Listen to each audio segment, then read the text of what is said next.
Good evening, everybody, and welcome to episode 18 of Gaming After Dark. Tonight is going to be complete fire. First of all, I want to welcome back my special co-host who couldn't be with us last week due to technical difficulties, but luckily enough, I had some good people here last week. We managed to hold it down. Salty was with us last week. Who was the other guest? I can't even remember, but that's terrible of me. I have the worst fucking memory in the world. But anyway, I am here. I am your host, Boom Boom Kaboom Nuka. My co-host is Primal Eve with her shirt on.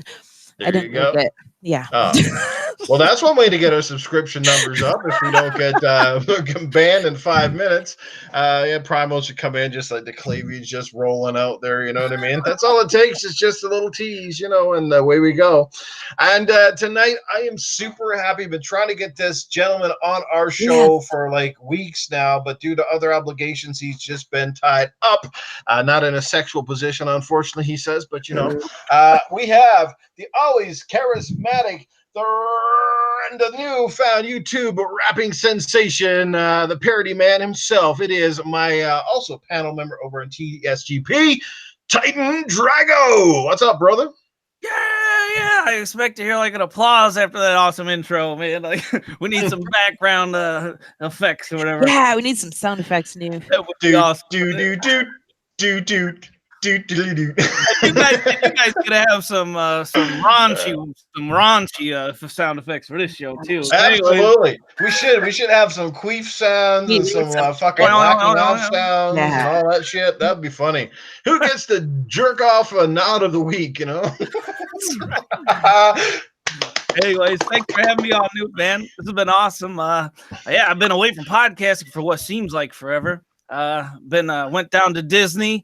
Yeah, we went down to Disney. I'm gonna make a video about it. So we got to go to the Galaxy's Edge, and if you don't know what that is, it's the new Disneyland. It's the new world, the Star Wars world, and it is literally 100% Star Wars from the ground you walk on to everything you see around you. It's so immersive. It's crazy fun.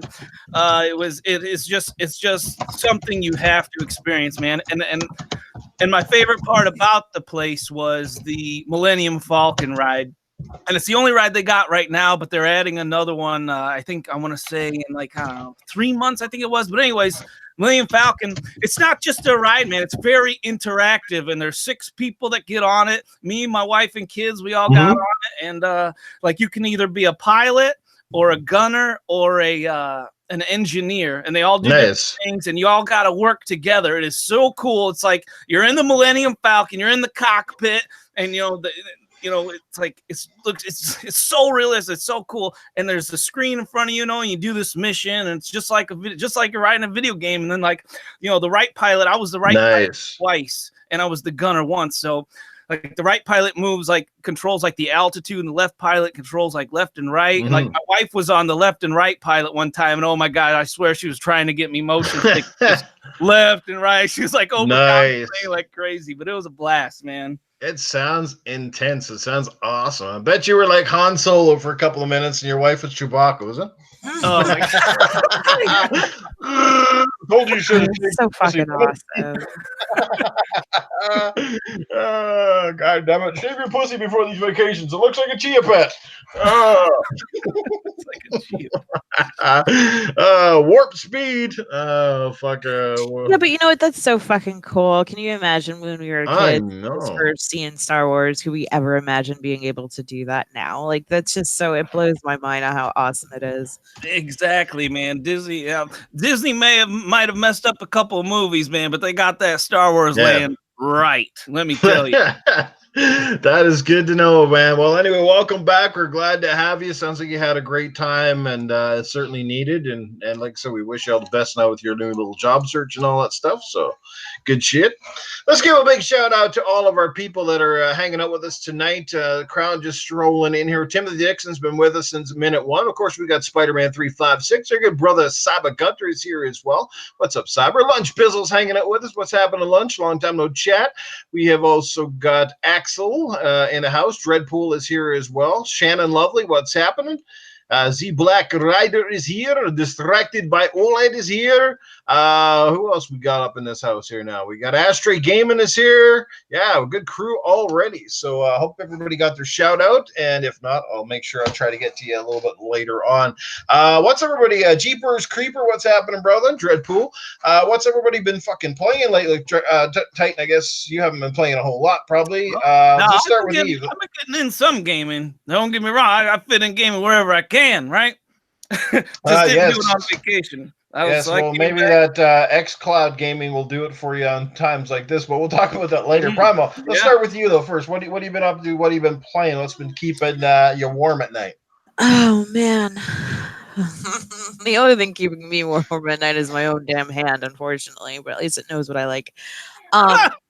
But yeah, no, just same shit at work. Like I have a work buddy that I got really excited about because he said that he had an Xbox and he had a PlayStation, he had a Switch and everything. I'm like, oh man, that's fucking awesome. Like, all right, so what do you play? And he's like, Minecraft all day. And I'm like, oh, so if I had a boner, it was gone. Like it was just gone. So I slid back over. But no, just lately I'm still backlogging it. I am playing a little bit of a weakness game for me, which is Phoenix Wright Ace Attorney, because I want to be like a lawyer somehow and a private dick. I just want to say dick. And but now I'm just working on that. There's so many games coming out that I feel like I need to prepare myself for, like Borderlands. I'm backtracking and working on. I'll probably play through Gears again. I'm just trying to do like Final Fantasy VII. That's another one I want to play through. But it's just like I think this time that we have right now, this short, small amount of time before any games, like this is our chance, guys, to work on our backlogs. Everybody, like, this is your time. Do it now because it's about to be fucked in a couple months. So yeah, I'm gonna call it my log from now on, because like a backlog is kind of almost like redundant anyways, because it's like all the games are there, like with Game Pass, like you're just like throwing all these games at once, man. It's like it's just your log now. It is what it is. I just want to call mine the ass log because it's blocked solid back there, you know. Exactly. I don't know. It's just okay. I just had a horrible thought, but I guess I'll share it with you guys. It's swimming in shit. It is. It's like you're the girl in the middle of a circle jerk or a bukkake party, and you know each person needs to have their turn to like finish, and you're trying to finish off everybody, but you can't. You know, and I'm trying to finish off everybody, but I can't because I keep getting stuck on one fucking game. I'm still playing Apex too. Getting stuck on the big one, eh? The braces keep getting caught. And that game isn't Minecraft, I take it. No, that game is not Minecraft. That's so disappointing. Especially like if I'm interested in a guy. Like, this happened to me years ago. I'm sure I've said the story before, but like this guy was like, yeah, I'm a massive gamer. I love games. I game all day. I'm like, oh wow, is this my match? And he goes to like show me his collection, and it's all DDR games. Like back in the day, Dance Dance Revolution was the shit. And I'm like, okay, what else is there? And that was it. And that was disappointing too. I had to walk away from that shit. He was probably a nice guy, but I'm a hardcore gamer girl, so. No. Let's give a shout out to some more people in the chat. Looks like we got a new person in the, at least I haven't seen him here before. So Anime Heaven X23, welcome to the podcast. Thank you so much for dropping by, checking it out. Our good brother Saltiest Gaming is here. We always count on Salty. We got Jeepers Creepers here as well. Who did I miss up here? Easy Money 4K is hanging out with us as well. Thanks, guys. Thanks everybody that's been here.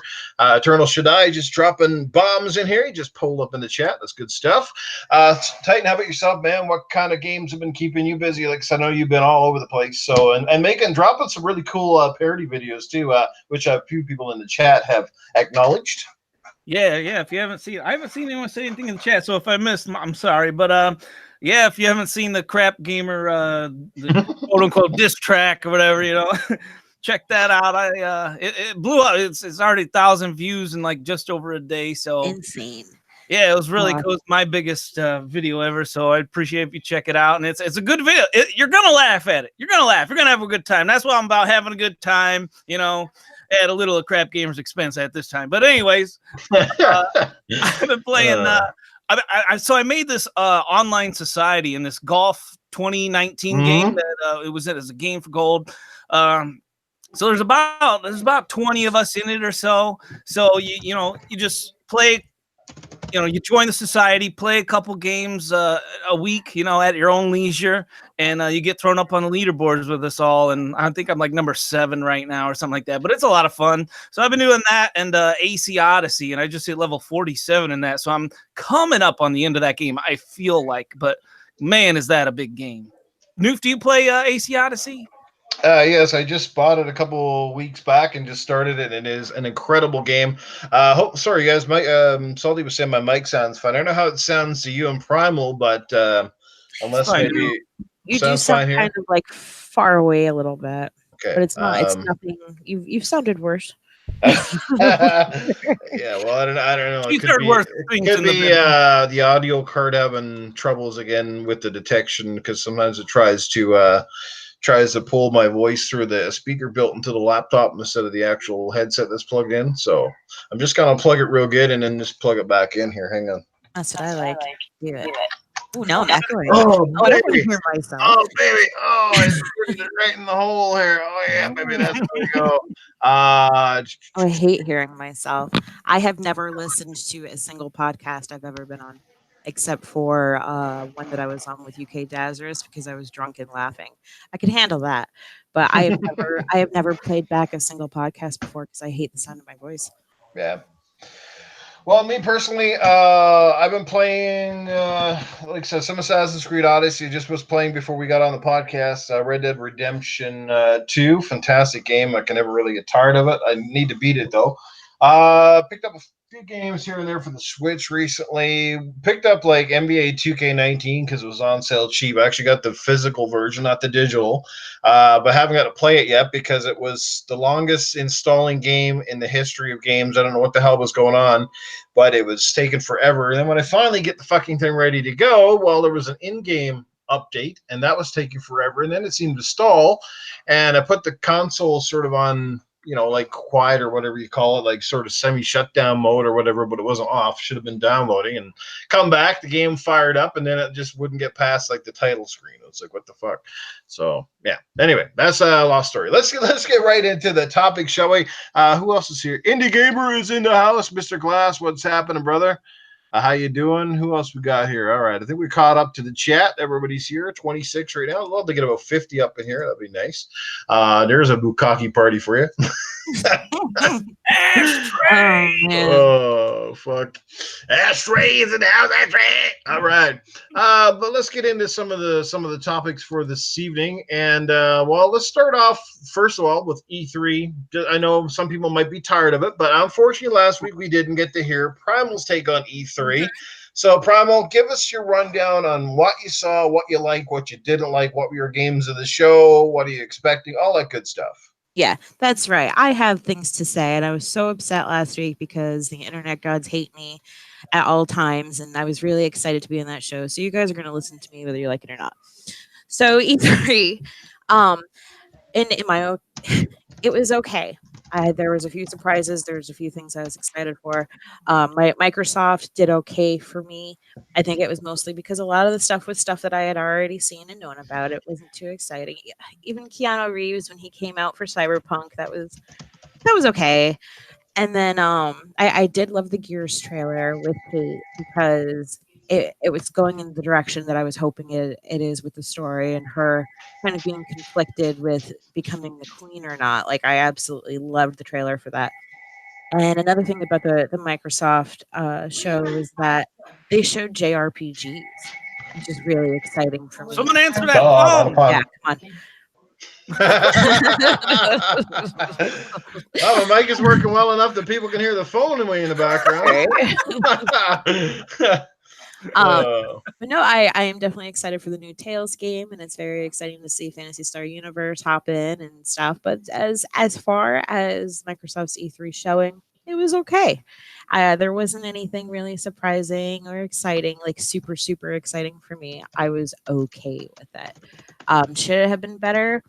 Maybe. I also could have had my expectations too high as well because of all the acquired studios. But it is what it is, and hopefully next year will be better. And as a whole for E3 for me, Square Enix. I know if you had to have known that was probably my big deal. Yeah. I fucking cried. I cried throughout 2 parts of the Square Enix show. One was for the Final Fantasy VII remake, even though it is episodic, and I'm kind of questionable about that. But that game came out fucking back in 1997, and it brought up like being able to see your favorite characters in a different light, and having them just come more to life was really amazing. And the second part of the Square, like I know they showed probably like 100 different Final Fantasies, and for some reason most of them aren't on the Xbox, but whatever. Same thing with Last Remnant, which originally was on the 360, but they re-released it on the PlayStation and the Switch. That kind of pissed me off. But Final Fantasy VIII, the game that they had originally said that they lost the coding for, is actually going to be coming back, and that makes me so happy because that's my favorite Final Fantasy. Okay, enough Square. All right, next page. The 2 games that I am actually excited for. Sorry, guys, I'm all over the place. I keep thinking of everything. I just thought about John Berthenol for fucking Ghost Recon. But anyway, the 2 new games that I am looking forward to is Deathloop. That one actually seemed pretty interesting to me. It's something new, a little refreshing. And the other one was Ghostwire Tokyo. I am all about that. I love me a good mystery and something with a little bit of horror and some action in there. So that's what I'm really looking forward to. Otherwise, for the rest of E3, I don't care. Everything I said was pretty like it was okay. Just fucking Avengers. The Square finally showed the Avengers, which was I was expecting last year's E3. So that was pretty nice to see. I was kind of hoping that they would have more characters right off the bat, but they did say that they would be adding more as time goes by. So I'm hoping that it'll be more well-rounded. And obviously you guys know I'm totally like cyberpunk fucking in love. I don't even have to say anything. That game looks nuts. I think every female is like hooked on cyberpunk now that I am no, Titan. No, I am. No. I have zero attraction to Keanu Reeves. Really? Absolutely, 100% zero. Well, would you admit that you're out of the box on that? Because she said she don't like John Wick. She prefers John Dick instead. No, I can't do that, man. I can't come up with a quick ones like that, man. That's good. He's a great actor, sure, fine. I loved him in Bill and Ted, Matrix, John Wick. Okay, that was great. Hardball, not so much. He was just there. Well, whether you like his work or not, or whatever, he's still one. He's easily one of the biggest Hollywood stars ever. Absolutely. And the fact that him coming into the gaming industry, that just shows you how far along it's come along, right? Yeah, no, it definitely was a thing. I was more excited to see John Berthenol because I'm so in love with him. Not just as Shane from Walking Dead, but also he's the Punisher. Like I want him to punish me. So it was really cool to have him show up on stage too, and it was nice to have something a little bit different at E3. Besides somebody playing a flute thing. Right. But yeah, no. Like I said, overall, the entire show as a whole was okay. There wasn't anything that really like rocked my socks. Right. Yeah, like I'm sure, like when going back to where we're kids, man, you never thought you'd see a Star Wars world, and also I'm sure when you were watching Parenthood, you guys remember that movie, Parenthood? Yeah. Keanu Reeves was in that too. He was a young kid in that one, wasn't he? Yeah, it's just, I don't know. Gaming has come along so far. Like it's absolutely incredible, and I'm very happy to be like alive and being able to enjoy and see everything that's coming out. I'm not going to be that selfish person and bitch just because a game isn't completely perfect or whatever. Everybody should appreciate what we have now in comparison to what we had then. Yeah, so like, come on, we can pre-order a fucking fetus. Like, Who would have thought that you could do that? Yeah. Well, Primal, I want to ask you, I mean, you being a big Gears of War fan, I want to ask you, what was your perception on the Gears showcase? Obviously, they went heavy on that new escape mode, which does look very cool in itself, and I'm glad it's a new addition to the game. But were you not, like me, very disappointed that they didn't show off now, people say, oh, they showed off campaign last year. No, they did not really. They showed glimpses of little bits here and there, but they didn't really show you gameplay. The meat and potatoes. So what's your takeaway on that? Yeah, like I had watched that with two buddies of mine, and it was kind of it was really different than how they had shown the previous Gears games, because when we saw those, we knew what we were getting into. We knew the gameplay, we knew the weapons, we had everything to really feel what it was supposed to be, not just based off of something that's not even actually part of the campaign, and two, the full on versus multiplayer is a massive deal for Gears. So just for them not to even show us a little bit of that was a little disheartening. But what can you do? It's not going to stop. Disheartening is a good word. Disheartening is a good word for that. Like, not let's throw the E3 scores for Microsoft down the drain, down to a 2 or 3. It's horrible. People always gotta such overreact over such minute things. It drives me crazy, because I liked the show. I thought it was a good show. Could have been better, absolutely. I give it like a 7.5 or so. But like, I like that. Yeah, at the end of the day, there were some legitimate complaints, and but the thing is, I really do feel at the last minute they kind of held back. I feel like they definitely because my biggest complaint about the whole show was we saw too much of that damn deer on the screen. Like, that thing had way too much screen time. Who edited that crap? You reminded me of something. You just reminded me of something. So, like, one of the very first trailers that Microsoft showed, I was fucking starting to cream just a little bit. I'm thinking, oh my God, Alan Wake. Oh, Alan yeah. Wake. Yeah. And it was Blair Witch. I was like, what? Although I didn't mind it that they changed it to Blair Witch. My wife hated the Blair Witch, so she was like, ugh, but I liked it. When I saw that movie, I was like, I didn't want to go in the woods for months afterwards. Oh my gosh, that was terrifying back in the day. That was like one of the first like camcorder movies. Like, it was horrible. It was terrifying. I need to have my daughter watch it so I could scare her. But no, I think a game actually might be okay, and I am interested in it. And I'm pretty sure that if they slapped Alan Wake on there and took away Blair Witch, it would still pass. Like, it would probably do much better, actually. You know, it would. Yeah. So I'll get both of your opinions here then real quick, and then we'll just kind of segue into something on here. But and I'll start with Titan. Titan, how about yourself, man? What was your game of the show? What's knocked your socks off the most, and perhaps any disappointing parts or disappointing games to you? Yeah, the disappointing game was definitely the Bambi game, whatever you want to call it, like that.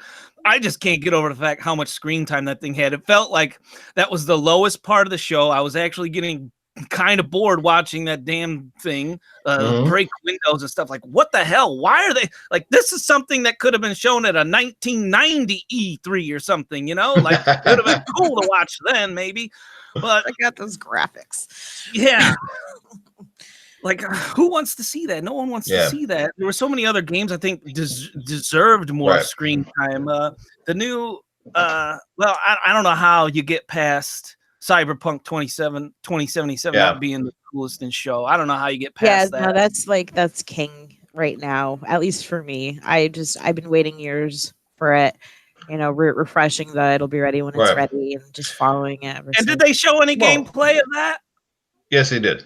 They did? I don't remember. I already forgot. Really need to, because we had like that 45-minute fucking thing from last. All I can remember from the show about that was the CGI part. Not CGI, just the cutscene parts, and they were really cool. I thought that was really awesome. Well, Greg Miller had a chance to play. You guys know Game Over Greggy, and he basically said from his reaction to it that based on what he played, he said this game is going to basically scoop up every Game of the Year award next year, is what he said. Mm-hmm. We know it comes from a high pedigree guys, and they're obviously taking their time with this game. It's not like a rush job. It looks amazing. Like I said, having star power and it only just adds to it. The character creation thing looks absolutely dynamite. Plus, you can even create transgender characters, the whole 9 years. They're going all out in this game. It's going to be inclusive. It's going to be, fantastic showcase title. It's already, if it starts to hit those marks that we've seen, it's going to be, one of those games that really looks like a next gen kind of game. And it's fantastic. And it comes out early next year. Was it April or May? What was the date? It's early 2020, isn't it? Anyone catch the date? No, I don't remember the date. I'm terrible day. I can barely remember my own birthday, New. So yeah, I'm going to quickly say that was my game of the show as well. My most disappointing was probably Halo Infinite, only for the fact that I wanted to see a little bit something more concrete than what we saw there. It was just like a pre-rendered CGI, and we started out with that one guy, if like fucking half of it, he's like, and all of a sudden Chief comes in, and that kind of blew my socks off. But I just wanted to see something a little bit more. So it wasn't bad. It's just like, like I said, us fans, we're our own worst enemies a lot of times because we build up these expectations in our head. Maybe it's worse now because we're part of podcasts and we hype ourselves and then we go in and we watch this stuff and you're just kind of, you know what I mean? You listen to so many podcasters and we all start articulating what we think should be in the show or what we'd like to see and blah, blah, blah. And then stuff happens and you're like, like what the fuck, right? But like I said, it was a hard show to top because last year's Xbox show was so good with all the studio acquisitions, right? But I want to segue into this, right? A lot of people, this is one of the topics I sort of saw over the internet since E3 was a lot of CGI pre-rendered game trailers and very little gameplay at the show this year from anybody, really.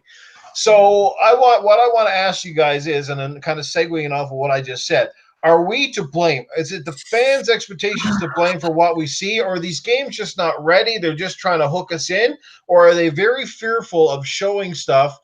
Or we get something like Spider-Man, with the puddle gate, right? That sort of shit where people start picking out pinpointing little things here. Oh, the graphics didn't look right here. This character didn't look right here. The game looked choppy over here. And then all of a sudden it creates this negative entity around these titles and people may or may not buy them. So, so I want to know from you guys, and I'll start with you on this one, Titan. Do you think it is partly to blame with gamers, or you think that's kind of where we're going with these E3 shows? It's a really good question. There's so many different angles that you can even talk about this. I think gamers are definitely to blame. Somewhere along the line, we have to start taking ownership in the things we do and say and things we promote because, people especially the PlayStation fanboys, they tout exclusivity so much. And the next thing you know, it's just all people seem to be talking about are exclusives for, there was a good handful of months. Well, people recognize that stuff, in the industry. And then all of a sudden, look at what you got. You got Disney pulling its content off and creating their own subscription service. So that's another thing you got to subscribe to. And then, and it's just going to keep going until you got all these freaking subscriptions, and gamers, you PlayStation fanboy, I'm sorry, but you're to blame for that crap. Yeah. Okay. Hey, Blue Rendezvous, what's happening? Just want to say the Blue Rendezvous. She doesn't get to show up here very often. So shout out to her. She's awesome. Blue, we got to get you on this podcast some night too. Would love to have you here. Who to miss? Indie Gamers here. We got Wilmy Hood is in the chat. Who else did we miss here, guys? Did we miss anybody? Anime Heaven is still with us here. Middle Age Game Guy, what's going on? Michael Monkey Punch Lugo. And back to you, Titan. Sorry to cut you off, but get right back, man. No, for sure. Anytime, man. I don't care. But no, I'm just saying, we got to start taking ownership on the things that we promote and the things that we, ask for and what we're looking for. You also said, are they kind of holding back or whatever? And I can see that too.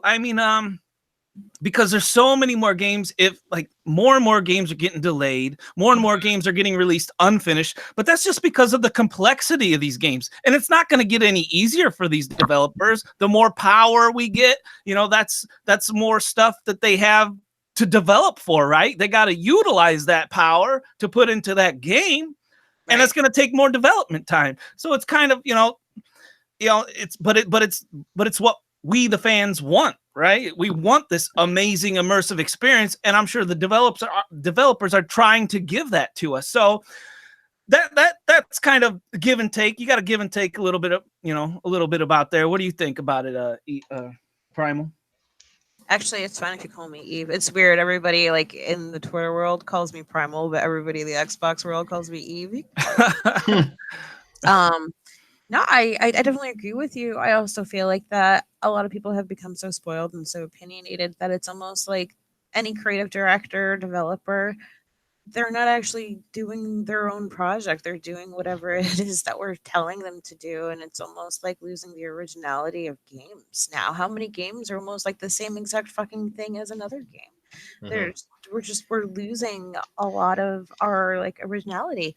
Another thing would be that sometimes it takes a while to get things that you want to actually work right. Like you don't want something coming out too soon because then we'll bitch about it. I would rather wait as long as it takes for something to be actually completely finished. And that's why like CD Projekt Red, that's why they're pretty damn successful, because they take their damn time. They tell us, no, you wait. You wait on us. And we're But it's almost like unfair to them because they're such a talented group. Like there's these, it's like anything that there's a very different talent levels in each of these different developers, right? Otherwise, every game that come out would be the quality of a Last of Us 2 or Last of Us or God of War, whatever game you want to say, Halo, whatever. But we're so nitpicky about every damn little thing. And you know what? If I was somebody that was trying to present a game, you know what? Yeah, I would be kind of scared, and I would probably only show the good part, which would be my cutscenes. You know what I mean? I don't want to put my gameplay out there and have it be torn apart before anybody's even actually played it. Like how is somebody supposed to react that way? So yes, I can definitely see why that they're doing it this way. Well, I think yes, we're partly to blame because gamers, as progressively we're putting more and more pressures on these developers, and these games take so long to build. And putting together these demos as well. If you watch any of the background stories on it, it's not like they can slap these things together. A lot of times, these demos or showcases for games are planned like a year in advance. So once the E3 is over, they're already thinking about how we're going to show off this game next year. And so I think a large part of it is because that gamers expect way too much, and we're very critical. We get critical over stuff that shouldn't even be critical. It's the game's not even out, and we're already criticizing it for bugs and glitches and graphical effects that obviously have to be added at a later date, right? So we're far too hard on a lot of these people. I mean, sometimes you do, but you have to have constructive criticism, right? Because sometimes it is based on your feedback. Sometimes at a show that maybe they go back and they make a critical fix that makes the game way better. It's not always the other way around where something makes it worse. Sometimes they go, oh yeah, well maybe our fans didn't react really well to that particular segment, so maybe we should change it, and it's going to be a lot better. I think the other side is just that by doing it in a cinematic or a trailer, like a pre-rendered, they play it safe. They don't have to worry about some idiot playing the game and either looking really stupid. Remember how they usually get celebrity gamers to come and play a demo of a game and they videotape it and they have no clue what they're doing and it doesn't showcase the game very well, right? No, not at all. Or like I said, we've seen this. It happened not so long ago. I think it was at one of the Steam conferences where Gabe Newell and his crew were showing off a game, and the game, I guess the demo or whatever they were running was crashing, and it was really bad. And you could tell he was visibly annoyed. And sometimes these are things that obviously they do, and you see this prior to E3, you saw Phil Spencer saying they're going through the rehearsals. So they're running this stuff prior to, but even then, you don't know if something's going to fail or crash at the last minute. And it's kind of embarrassing when you go to show a big game and all of a sudden it doesn't work. And I think too, maybe, when they say the show was supposed to be 2 hours and then all of a sudden it's 15 minutes short, maybe that's part of it. Maybe that part of it was something didn't work and they said it's better to scrap it and leave it than fucking try to pull it off and make it just look bad. So that could have been a possibility as well. Yeah, and that's the thing out of that e-hole. And that's the thing I'm thinking, that my biggest L for the show, and I think Xbox's biggest L for the show was no Fable. Not even a like how hard is it just to show a screen, like a title screen? That's all. Kind of like how Dragon Age 3 did their shit. Wait, Dragon Age 3? I don't even know. Whatever Dragon Age, like last year, all they did was play music and show a picture, and that was enough. Yep. That builds hype. That's all you need. There's no gameplay required. No need to talk about it. Just that was just my biggest complaint of the show overall. Right. Did you guys see that Playground just hired some ex-Lionhead people and someone else for a RPG or something like that? I think it was. Yeah, and people are already saying that it's Fable, and it's they hired some ex-Lionhead people and people from, I think it was I don't know if it was God of War or something, but they got some pretty good prestige people coming in there with Playground. So the way I see it is they haven't denied it yet, so there's always going to be some type of hope. And that's strange that they didn't come out and deny that, right? Exactly. Well, I think it's got to happen. It's a franchise that has a huge following. It's kind of a safe bet. If you bring out a game like that, it's going to get a response, whereas new IPs are always extremely risky. And we're going to talk about that in a minute when we get into our MPD numbers here as one of our topics. But let's move into xCloud. Right. Obviously, it was highly touted, and it did get its fair share of time at the show. They kind of they didn't go really too big up on the stage with it, but they obviously were showcasing it a lot after the show at the booths and stuff. And we saw some of our Xbox brethren who were there, like Mr. Boomstick and Southbound, and a few different guys who were trying it. And now they swear by it. They said the latency was amazing, that sort of thing. So, I want to get your take. I'll start with you on this one, Primal. From what you've seen, what you've heard, is xCloud kind of got you a little bit excited, or is it just something that you don't think you'll ever jump on?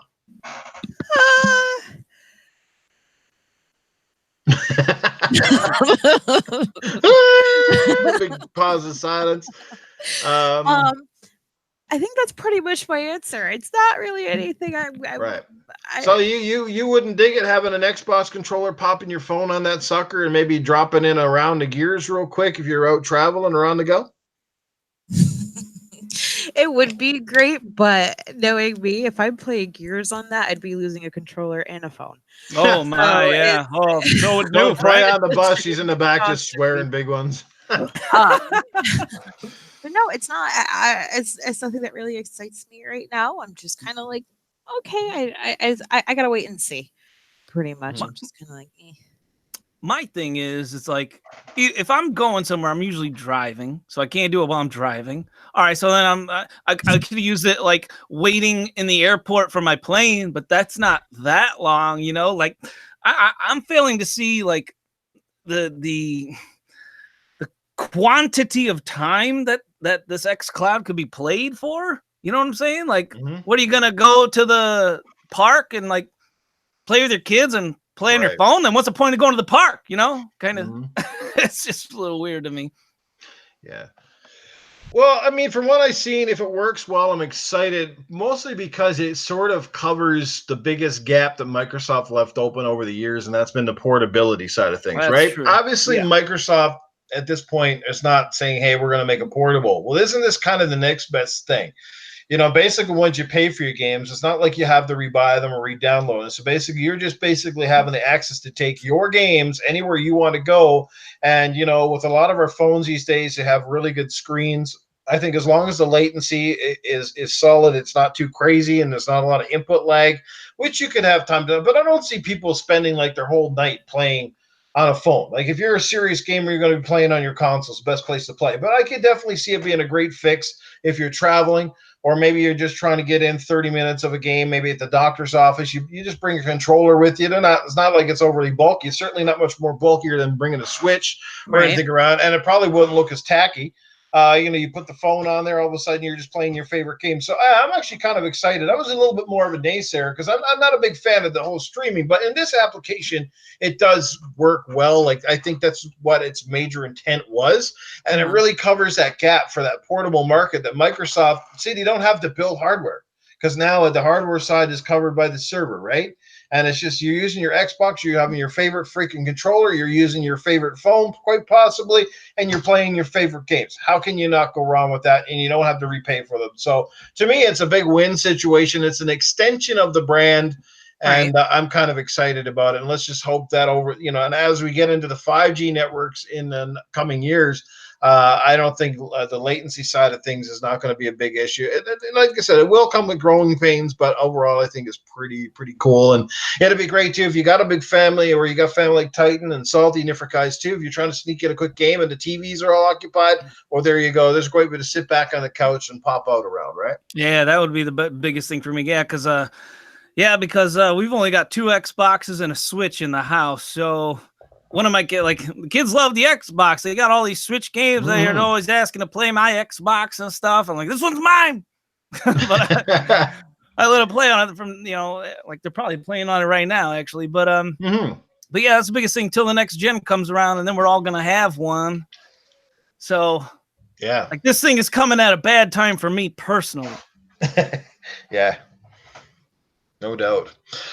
Well, let's segue into our next topic. Speaking of portables and portable gaming on the go, how about Nintendo, who continues to dominate hardware sales? They once again topped the charts for MPD in May. So Nintendo continues to dominate, but why? I'll start with you on this one, Mr. Titan. Why do you think Nintendo's anomaly continues to roll? It's not like they have the best games or the best looking game. I mean, they have some great titles, don't get me wrong, but what is your consensus? Why do you think Nintendo, is still kicking so much ass? Is it because everybody's got an Xbox or PlayStation? Is it a great alternative system? What's your take on it? I don't even think you have a Switch. Do you, Titan, or no? Yeah, we've got a Switch. Oh, you got one? Okay. Yeah, that's what I was saying. We got 2 Xboxes and Nintendo, the Switch upstairs. But gotcha. Man, you're coming at me hard with these ones today, Noof. I feel like this question is harder to answer than a Rubik's Cube is to solve, man, because I don't know. What is it about Nintendo? It's got to be the beloved characters. The people that have grown up with Mario, and there's something about Mario and Luigi and all these characters that really attach to young people, and it's still attaching to the younger crowds now. So and they stick with you, and to tell you, and they're getting a lot better at developing their games, like Mario Maker. I remember there was probably a point in time in our lives when we said, "Man, I wish I could create my own levels," right? And then they did it, and now they're going to come out with the second one to make it better. I hope on the second one you could record as much audio as it, because in the first one it would only let you record one line of audio per level, right? Because I plan on having good luck on this next part, talking trash basically while you play it. That's what I wanted to do, but it didn't allow me to do that. But hopefully the next one will let you do that. But other than that, man, go back to the Nintendo 64, right? Yeah. And we're all playing on one screen, and it's fantastic. And then the online, they're just falling farther and farther behind with the technological times. I don't know how they can keep doing that and stay relevant. Yeah, no doubt. Let's give a big shout out because we got some new people up in the house. Michelle Alexandria, what's happening? Iceman is here as well. Antonio Alessia. We got Shizno Elite. We got Nate in here as well. Thanks for stopping by, checking out the podcast. Who did I miss earlier? Did I miss anybody? I think I got just about everybody. Did you get Foxy? Oh, Lady Foxfire, yes, she was here as well. Lady Fox, I don't know if she's still with us. Sometimes she pops in and out like a good dildo, that sort of thing. So, hey, I don't use one of those, trust me. But hey, Primal might know the feeling. Fastback is here as well. What's going on? Easy Money, Z Black Rider, Ashtray still kicking with us. Salty still hanging around. So. Can anyone in the chat answer this question? I want to hear some of the opinions of people in the chat too. Okay. Well, I'm just going to give you my take, and then I'll hand it over to Primal. I have a Switch. I love the Switch, and I think the Switch fills a void. I think somebody said that in the chat here. I just can't remember who it was. But yeah, the Switch does sort of fill a void in the market. Switch, it isn't about power. It isn't about the fancy gadgets. It's a convenient portable that can play, some of the top games out there today, which don't look terrible. They might not look as good as our Xbox, PlayStation counterparts, but they're not terrible. I mean, the fact that even Witcher's coming to Switch is an impressive feat in itself. Let's hope that the frame rate at least runs relatively decent. If they keep the frame rate at least high, even if they got to sacrifice a little bit visually, it could still be a huge win. What? I said I don't want to see block nipples. Block nipples. No, we don't need to see any of that stuff. Apparently, in one of the countries, like they cut out the hanging people from the tree. Censorship. This is really fucking weird, right? And that's going to be one of our topics a little bit later on too. In the show, we're going to talk about sort of censorship and morals in gaming. So don't go away on that one either. But you know what? Like, I mean, kudos to them. They're the anomaly in this industry. You can never figure it out. I think it's because, again, large part is because it is portable, and they have those easy pick up to play games that most people can identify with. Whether you're young and old and you grew up with Nintendo, or you happen to be a new fan, they just have games that out of the box, they work, they look good. They're games that are very inoffensive, or like, you know what I mean? Like they kind of have games that appeal to gamers of every walk of life, whether you're old or young, especially if your family want games that you can kind of safely pop in your system and not really worry about your kids getting into too much trouble or picking up some bad habits from it. It's kind of a Nintendo thing. But with saying that, I'd love to see Nintendo stretch their wings. I'd like to see them come out and really do something that goes, wow, I didn't expect that from them. And I think the last time, I know when they did the GameCube, they hired, was it Silicon Knights? They did, I think it was Eternal Darkness, and that was a little bit of a more risque, mature rated game for them at the time, but they haven't really done too much since. They rely on third parties to kind of carry the load. Well, I don't know about that, Noof. Did you see them coming out with cardboard VR? I mean, that's about as ballsy as it gets, man. I don't know how you get more ballsy than that. And Nate says, Witcher 3 on the Switch? Shut my damn hole. Yes, indeed. Well, you know what? If you already got a version of The Witcher 3, I don't think you need to pick it up on the Switch unless you're just that diehard and you've got to be able to take it anywhere. And as somebody said earlier, hey, with xCloud and a phone, you can take your fucking, Witcher 3 on the go.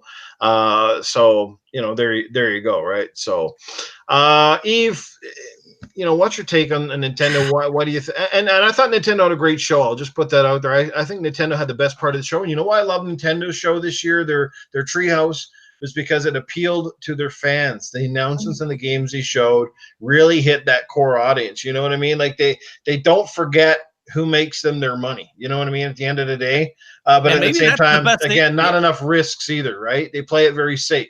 So crazy. Maybe that's the best answer to this question, Noof. Like maybe just got that very focal group. Mm-hmm. Maybe that's the best thing for you. Yeah.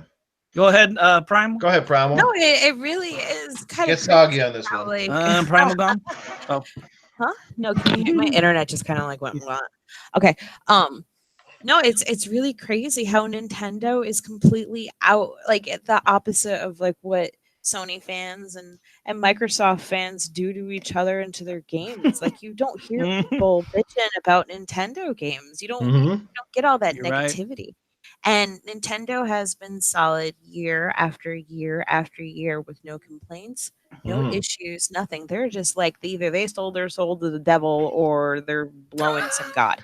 But like it's almost like Nintendo is like comfort food. Even it's something familiar and something that slightly changes year after year, and they're doing it and they're doing it right. And I don't understand why nobody else can catch on to whatever it is that they're doing, because it's I think they used to like visits from Reggie, because then somebody over at Nintendo Japan could be like, "It's a Reggie, he feels a me." Oh my gosh, right? I know, but like I also like they are a little risky here and there, like having Hellblade and Witcher on a Nintendo system. Like those two games alone. Like I remember when they had Bayonetta on there as well, and that blew my mind. When they had House of the Dead, that kind of blew my mind. But then I remember back on the GameCube, that's where I originally played Resident Evil 4. So it's not too risque for them to play games like that. It's right on, but they're just, I don't know what it is. And they can sell the same fucking game over and over and over. How many Super Mario Brothers are we gonna have? I don't fucking know, but we're all gonna buy it and play it. I don't have a Switch. My daughter's been begging me for one, but unfortunately at this time she's gonna have to wait until she's 16 and has a job. Well, you know what's look at her Switch. You know what's also crazy is knowing that the Switch is so successful with mostly largely, because if you look at the top 10 sellers for Switch, I think most of them are Nintendo titles. No surprise, right? So party doesn't carry them along like third party tends to carry PlayStation 4 and Xbox. And the other thing, they're largely successful without a really hardcore multiplayer infrastructure, right? I know, that's so insane. PlayStation and Xbox got how many games that are really popular online? Nintendo has what? You know what? I bet you the biggest game that's playing on Nintendo right now is probably the Minecraft and Fortnite. And, for them, cheers to them, because those are the games that they have on their online service that they're free to play games that you do not require a Nintendo online service to play. You do need Nintendo's online service if you want to play Mario Kart 8, though. Right, so that's it's interesting how they do everything so different, and yet they're still freaking successful. Right. But like I've said before, would Nintendo Switch be a big seller if that was your primary console? Because I don't know a single person that I know in this community that if you had your 3 tomorrow and said you had to get rid of 2 out of your 3, right? You had PlayStation 4, Xbox One, and the Switch. Right. Which 2 would you dump? Which one would you keep? I would keep my Xbox, and the other 2 would go. I think you guys on this panel probably feel the same.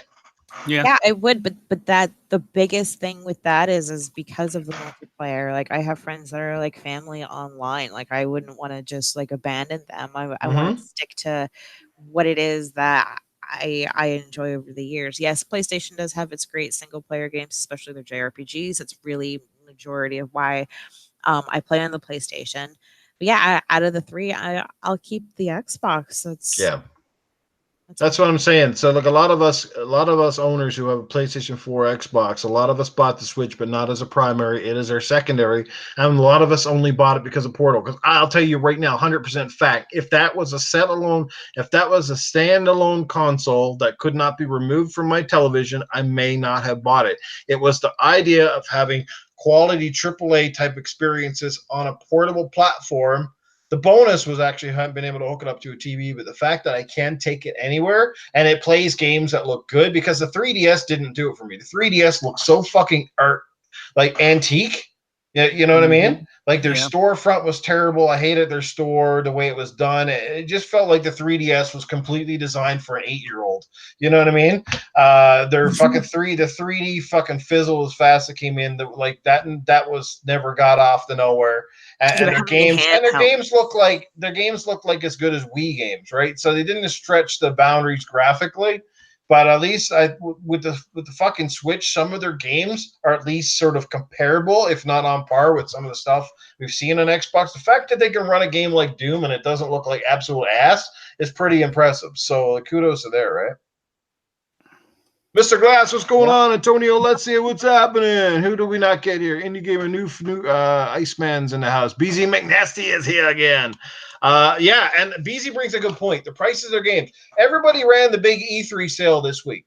Microsoft, Sony. Fuck, you walk into my Walmart and all of the big titles are on sale. They're like $30, $40. You walk over to Nintendo's cabinet and you get the big old middle finger. Fuck you! Literally, they might as well stick a big F you finger. Not one fucking game on sale. Like, everything's $80 Canadian, and these are games, the launch games. Like, what is it when Nintendo's is just like, everybody buys it no matter what? Like, I don't care, Nintendo. You at some point drop your effing games. You shouldn't take 10 years before you put them in. Was it? They're Nintendo Selects games, and they're finally $30. Like, come on, dude. Give us a break. Their last gen titles are still expensive. I know. You ain't lying, man. It's funny because it's true. Right? If you want cheap stuff, just go to the friggin' store and you get like every indie game is like 80 cents and shit. You know what I mean? Like, because they got only like 1 billion indie games. There's so many indie games on. I can't even tell what's good, what's trash, and what's what, because I get into the store and it's like, what the F is this? Like the whole thing just scrolls by. Like, I thought they were bad on Xbox and PlayStation, but they are out of control on the Switch. Nintendo fanboys. I'll go ahead. No, I'm trying to imagine, because I don't have a Switch, so I don't know what their marketplace looks like. But I know on in the Xbox store, there's indie games like every single day, and I don't know where the fuck they're coming from. Yeah, like, is there a quality control, or is it just as long as you can make a game? Hey, Nintendo, we got a game for you. Yeah, put it on there. Right? Do you remember back in the day there was like 5 indie games, and they were like almost free? So I was like, they were 200 Microsoft points back in the day. Yeah. 160, but that Jay is the Slayer, one. Jay in the house. What's going on? Jay Slayer, Jay, and Supersonic Station is here as well. What's going on, guys? Thanks for joining the show. Man, we hit 41 people a few minutes ago. I was thinking, man, we might click 50, but I don't want to go on to this topic too long. Any final thoughts on here? I was just saying real quick that's the one thing that the Nintendo fanboys could speak up on is these ancient games prices. Like, come on, man. Like, it doesn't go from brand new to antique overnight. You know what I'm saying? Yeah. Like, that's what it feels like. Like, as soon as like, there's no sweet spot in the middle where you get no deals with with Nintendo. You're absolutely right. And I think the Nintendo fanboys need to speak up about that or something. Yeah. I wouldn't mind. They have my complete. And I got a tip of advice for you publishers out there too. Is if you're going to put out a game, if you want to sell more games, especially on your Switch, knowing that a lot of the people that own an Xbox or PlayStation 4 also own a Switch, and you want to sell more games, is if you've already bought in the version for Xbox or PlayStation 4, there should be some sort of voucher that maybe you can get the Switch copy for half off. You know what I mean? Mm-hmm. Something like that, because of me, I would probably be encouraged to go and buy Mortal Kombat for my Switch or buy Doom or buy whatever it might be. But I already bought them on Xbox. You think I'm going to pay another $80 for an inferior cartridge port? I'm sorry, that is asinine. So maybe they should listen to Noof over here who's talking fucking sense and do something like that. And I bet you the third party sales would actually increase a lot. I mean, what's the you already sold it on one platform, so what's the deal if you give it up a little bit cheaper on the next one, right? A sale is a sale. Mm-hmm. Having some money is better than no money, I always say, when it comes to selling in this world. So yeah, get with it. Get with the times here, guys. Come up with a redemption voucher. If you own it on one or the other, you get a voucher and get it for a certain percentage, even like half off or 30%, even but save some money, because it's crazy to pay full price for these games that are inferior products to begin with. But yeah, let's talk about. Real quick, that's the thing I feel like Microsoft has down pat, right? They know you catch more, bees with honey than vinegar, so they're coming out with these awesome, this Game Pass is just a phenomenal value, and it's only going to get better, and they're going to keep throwing into it, and it's $10 a month. Okay, you buy 2 Switch games, that covers you for the whole year of Game Pass, right? So I just don't understand. And it's like, and it's even like when I went to Disney, like freaking water is $5 freaking. Yeah, no doubt, for 14 ounces. Like, damn, man, come on. 30 years ago, we had said we were paying $5 for a bottle of water. Someone said, they're pretty sure they would have said, fuck, I'd rather drink out of my toilet, right? But exactly, man. Here we are. Let's talk about just quickly the NPDs. And like I said, this is a telltale sign of our industry, right? And where shit is going and why publishers are super afraid to drop money on new IPs. And here it is. I'm going to read this list out, and you guys are going to see why. Number 1, Mortal Kombat 11. Guess what? Sequel. Days Gone? Okay, new IP is actually holding at number 2. 3, Total War 3 Kingdoms. Number 4, Rage 2 sequel. Number 5, Grand Theft Auto 5 sequel. Number 6, Super Smash Bros. Ultimate sequel. Number 7, Red Dead Redemption 2 sequel. Number 8, MLB 19 The Show, a sports sequel. Number 9, Minecraft still holding on. Again, a new IP, but it's been out for decades and it's still in the top 10. Number 10, NBA 2K19. Number 11, Mario Kart 8. Number 12, Tom Clancy The Division 2. Number 13, Call of Duty Black Ops 4. Number 14, Super Mario Brothers U Deluxe. 15, Marvel Spider-Man. 16, Legend of Zelda Breath of the Wild. 17, Tom Clancy Rainbow Six Siege. 18, Assassin's Creed Odyssey. 19, Team Sonic Racing. 20, Yoshi's Crafted World. As you can see, there's a very staggering trend in there that, 90% of them are sequels. And yes, Antonio, GTA 5 is still in the top 20. I want to know, does your grandmother not own that game yet? Right. 5. It's number 5. It's not 20. It's number 5. I mean, who the fuck does not have this game? I want to meet that one kid on the earth. Because are people buying that game at 5 copies or something? What is going on? Everybody's been fucking dick deep into GTA at least one point or another. But you know what? They have been pretty good with their multiplayer. They do add new content. They do add new features here and there to keep you. But then I never see anyone on my friends list on that game though. Like I deleted like 70 people on my friends list. I got like 200 people or so, or at one point. Yeah, I don't ever see anyone on it. Where? Well, let's just say Primal in a figurative world. If your pussy was a fucking video game, you'd want it to be GTA 5 because you'd be fucked every night. Like, no, I definitely, I was in there. You'd be able to run a train through that thing, man.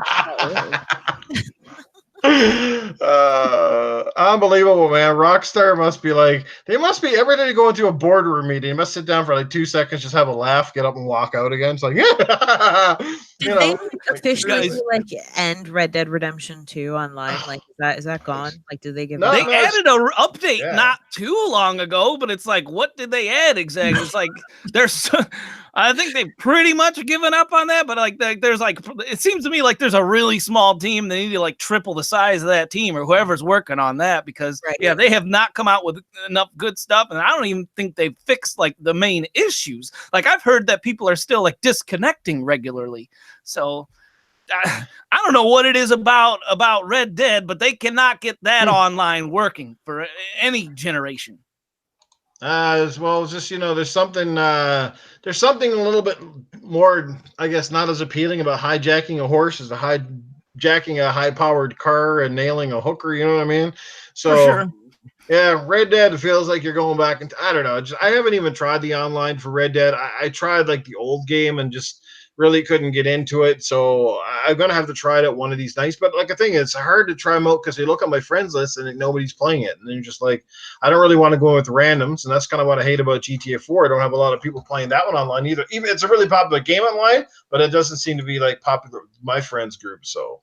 Yeah. You know, when Red Dead 2 was coming out, before Red Dead 2 came out, the hype train was so strong for it. And let me know in the chat if you shared my experience, because I played Red Dead 1, I beat it, I played the online for a few days, and I left because it was garbage. But I was like, well, Red Dead 2, like they got all the 500 million spent on or whatever it was, right? Was 750 million, or it was some ridiculous number that they spent development. I'm like, well, maybe they, and GTA 5 online was such a success. Maybe they, they're going to fix it this time around. And I thought for sure they would. I bought into it day one, and I have been duped. Let me know if you guys have been duped in the chat with me, because I'm feeling stupid at this point about this online. Well, I wanted to buy it for the heist. Remember when they promoted the hell out of that? And that's why I was really excited. I'll go to do the heist with my friends. And they were so long before they brought it out that I just lost interest. It's like, well, what the fuck is going on, right? There was mostly deathmatch, and you just run around doing random shit, right? Yeah. I'm still waiting for my gang invite with you and Jago, Noob. Gang invite. What happened to that? It never even happened. Well, hang on. We are talking about the game. Yeah, the gang bang never happened. Invite, is that what it is? Yeah. We both went there. No, it is. I hate having promises made and just shit just not turning out. I know there's a lot of technicalities and things go wrong all the time. But don't shove it down our throats and make it be the reason why we purchase your game, and make it be the reason why we're excited for it, and not even provide. Z Black in the chat, you said net code ain't easy. I agree with that, but why can they get it right for GTA 5 and not their next game? It just doesn't make sense to me. GTA, you know how much money they probably make daily from GTA 5 versus Red Dead? I have those shark cards, man, are keeping them going. Let me tell you. Anyone comes out with any type of DLC, they should name it Shark Cards. There you go. What is going on, Miko Das? Thanks for joining us. Easy Money 4K. What's going on, everybody? Michelle, if I had more money, I would gladly send you a Switch. Unfortunately, I'm not in that position right now, but sorry to hear about you losing yours in an accident. That really sucks. But hey, sometimes there's always a GoFundMe. They work for some people. So yeah. Let's talk about, let's quickly move along and let's get into another topic here. I had it up in front of me and I think I must have closed the screen. Let me see here what we got here. Collectors. I want to talk about collector's editions real quick. okay? Because they're still a thing, apparently. Although I don't understand these collector's editions that come out and they don't give you the game. They just give you the fucking merchandise. I do see why, I guess, because so many people buy games digitally now that they get the digital and then they just buy the stuff. But to me, like, I don't know, if you're going to buy a physical version, that's where you'd want it. Get it with the collector's edition. It kind of drives me nuts, especially when they're charging so much and you don't even get the game. Kind of feels pointless. But let's talk about those in general. There's been some really cool ones. The Final Fantasy VII one looks amazing. It's got Cloud on that bike. The Cyberpunk one looks pretty fucking amazing as well. The Gears one I definitely want. It's got the drone version of Jack. You get the Ultimate Edition as well, and a bunch of other collector stuff. So I don't know if you guys have saw these collector's editions. What do you think of them? Are they worth the money? And what is the best collector's edition perhaps you've ever bought, or at least that you would have liked to have had in the past or coming up? Titan, you want to jump in on this one? You think they're worth the money or not, bro? Well, as far as like the highest tier, because there's different tiers, right? Like sometimes with Call of Duties and stuff, like I have 0 of the top tier collector's editions. I always go for the base game, just give me the damn CD and I'm out kind of thing, right?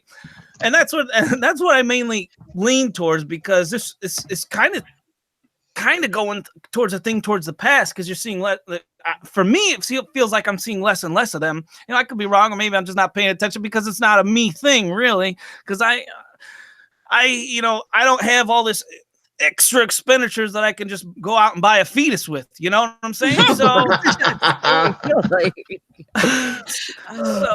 collector's editions isn't my thing, but I totally agree. I totally get if you like that thing. Like collectors. Like I'm more of a Minnesota Vikings. Like I have all kinds of collectibles of Minnesota Vikings stuff. Like that's the thing I collect. But I don't collect.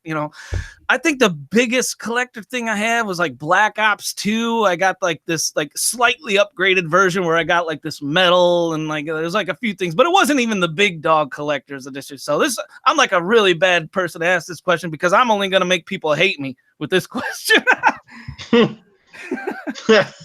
You're like, Titan doesn't support the devs, Well, shout out to Mr. Boomstick. That guy pretty much buys every single collector's edition out there. It's a wonder the guy hasn't suffocated yet from trying on so many helmets. You ain't lying. He's got to be a hoarder, right? He's got to be hoarding things somewhere in his apartment. I know. It's crazy. You know what? I would not be 100% surprised if he doesn't end up with that fetus on the shelf, just because that's a Booms thing, just to say that he got it, whether he thinks it's great or not. But one of these days, he'll probably won't tell anyone he's got it, and then he'll be doing a video and he'll be like panning by, and all of a sudden you see it up on the shelf. No, he really needs to open up his fucking place and make it into like some type of like museum. Yeah, exactly. I want to figure out what disability shit he's on, or what money he's getting rolling in, because he buys all these fucking things. Like these things like in Canada are like $300 a pop, man. It's like buy 2 or 3 of those a year. There you go. There's a You know what I mean? Like, Jesus, that's my rent. Like, fucking, how much of an asshole would I be? Because I also live in New York. I'll be like, hey, Boom, I really want to stop by, but not for you, for your items, you know? Yeah. Boom's going to be the smartest man in 20 years and sell his collection for trillions of dollars. I'll let you go down on me as long as you let me wear your fucking Doom helmet, because then I don't have to look at you. He could have some of the freakiest stuff going on in his apartment, man. He could be in a Fallout, shelter mask, and he could have some of the coolest role-playing things ever. No, absolutely. You know damn well when he's home alone, he's fucking playing the shit out of everything and role-playing by himself. He's probably podcasting with a mask on. I love Boom, you can definitely role-play. You could be like every popular video game character. Like, tonight, who do you want tonight? Master Chief? We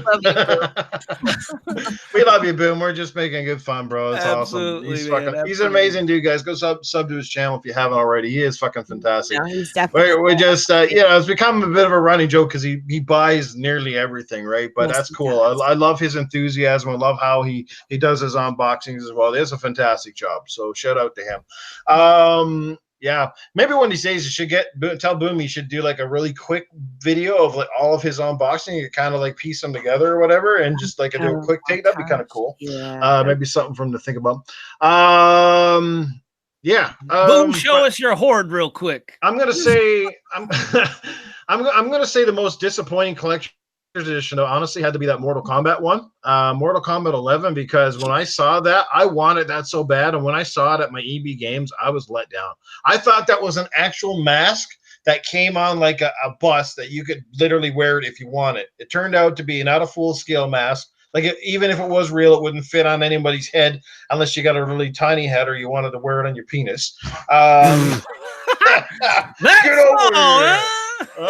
there you go. Got a new head helmet for the little chief down below. But it was plastic. It was cheap fucking plastic. It wasn't even like made out of a cool latex or nothing. It was just cheap plastic. I didn't like it. I thought it was that, to me, for that money, $100 maybe, not fucking like nearly $300 expensive. That was ridiculous.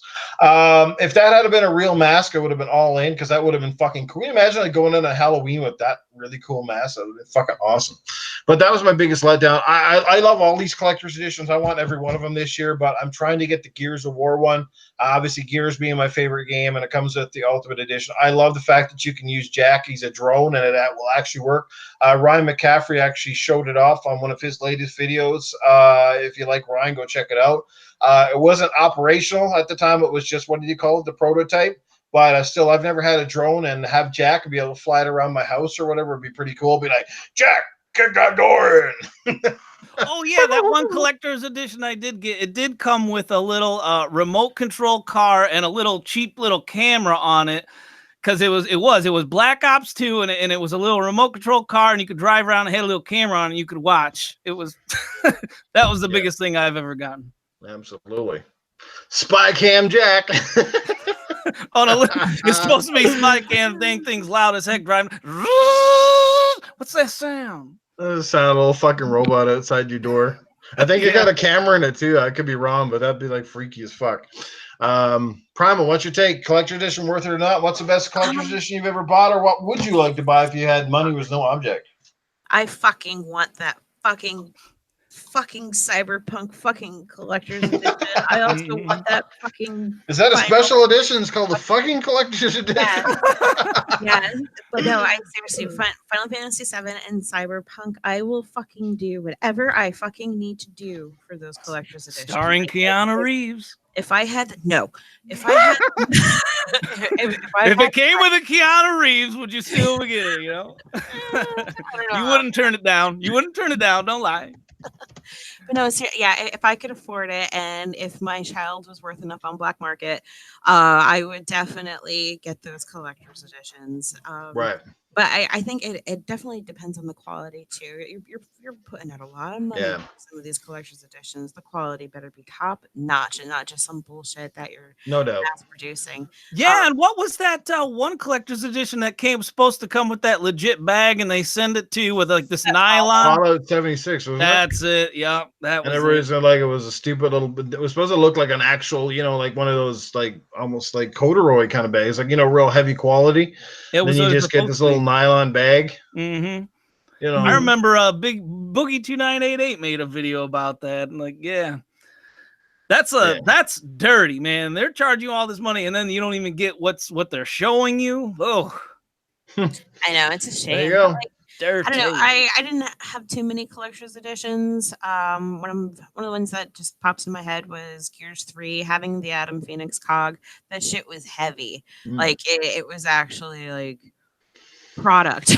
Like this is like a real thing, and I thought having the gear was pretty cool. And the Gears 2 collector's edition as well, where you got to have the picture of Dom and Maria, and that was cool, kind of. But just like, I don't know. I don't think I ever really have any much of the collector's editions. It always weirds me out that there's digital collector's editions, because what are you really getting? I don't have a lot. I think the last time I bought one that had a statue was Ghost Recon Future Soldier. Had the guy like one of the soldiers like a statue, and he's standing on, I think it was gun. That actually looked pretty cool. That's because I picked it up for like dirt cheap. I walked into I think it was like a Best Buy or whatever, and they had it on sale. I was like, yeah, I think I'll get it. Sometimes you do pick up these things for dirt cheap if you're lucky enough to find them. that sort of thing. But I mean, most of them are just, to me, like they're way overpriced now, right? That's the thing. It's not even just about being a collector's, but I've noticed that they're all starting to hover now toward that $300 bracket. And for what you're really getting a lot of time now, it's just like, oh, you're getting some DLC, you're getting some skins or whatever. There's not a lot of stuff in those things. The one collector's edition that came out a few years ago that I really wish I could have bought because it blew my mind was, I don't know if you guys seen it, the original Titanfall collection edition. It came with like a freaking Titan, and I think this Titan was a couple feet tall. The box itself was massive inside the EB game store. Like it would look like a crate. It was huge. No, not many people I know have it, but that was impressive. That was like, wow. Iceman's got it. Oh my God, Ice! I am freaking jealous. The other one was cool. It came with the helmet. Boomstick has that one where he had the actual helmet of the guys from Titanfall with the pilot helmet. That is cool. But I love that original with the Titan. That was just nuts. Noof, do you remember? Actually, does anybody remember the fucking collector's edition for Batman Arkham Asylum? We actually got your own fucking Batarang. It was like a. Oh yeah, I remember that. I never bought it though. I don't know. Some of the stuff was just cool, and now it's just kind of like, what the fuck? But I got the Arkham City. Oh yeah, I got the Arkham City one too. That comes with the little Batman statue or whatever. He's on the perch. That one's kind of cool. But that's that's by the time when collector editions were still like reasonable. Like they weren't kind of going nuts, and now like they're kind of going nuts. But it's not like, some are really good, and some, like I said, are really, like, I wish they'd start to show them off before people drop the money. To buy them, because that's the thing. A lot of times now with the stores like EB, they want you to pre-order because they're like, well, if you don't pre-order, we're only bringing in so many copies because otherwise we can't stock them, right? So you're forced to pre-order, and it's so disappointing to go to the store to pick it up, and you look at it and go, well, that's not what I thought I was getting, because that's what happened when I saw the Mortal Kombat one. I didn't pre-order it, but they had a copy that I could have bought, and when they had it out on the shelf, I looked at it and went, that's what people are paying $300 for. I mean, it's cool, but it ain't $300 cool, right? Like $100 maybe. It's like a cheap plastic head. I swear to God, you could buy one like that at Dollarama. You know, shenanigans. That's the I'm gonna use another Disney experience here, man. They got the robes for sale, right? The Jedi robes, man. So expensive for some damn cloth, man. Yeah. Lower the price and you'll sell 10 times more easily, man. Like, don't you, like, I don't understand. Yeah, they really take advantage of fans and their love for stuff, don't they? And that's what I'm saying. Like, it is a fine line of making a profit and then just weaseling this out because I can. I hate that mantra. Like I said, it's cloth. It's something you probably buy at the dollar store. You go into a Halloween shop and buy one that's nearly as good, right? It's just nuts. I was gonna say, if you guys keep ripping us off of these collector's editions and overcharging for them, I'll tell you what, I'll make them more popular for you. At least throw in a fucking dildo, because that way, if we don't like there's a collector's edition, we can go fuck ourselves. Oh man, I would love that. Throw that shit in the collector's edition, please. There you go. Could you imagine custom made dildos for games? That would be fucking hilarious. Oh my god! If it could be for every single fucking character, depending on what character you choose, you would get one that. Oh my god! You get the Gears of War one. You get the Gears of War dildo, and it makes the fucking chainsaw sound. Oh my god! All over it, like, literally. Mommy, why'd this game come with a stick that shakes? Super Mario would come with a fucking red dildo and a green pipe to put it in.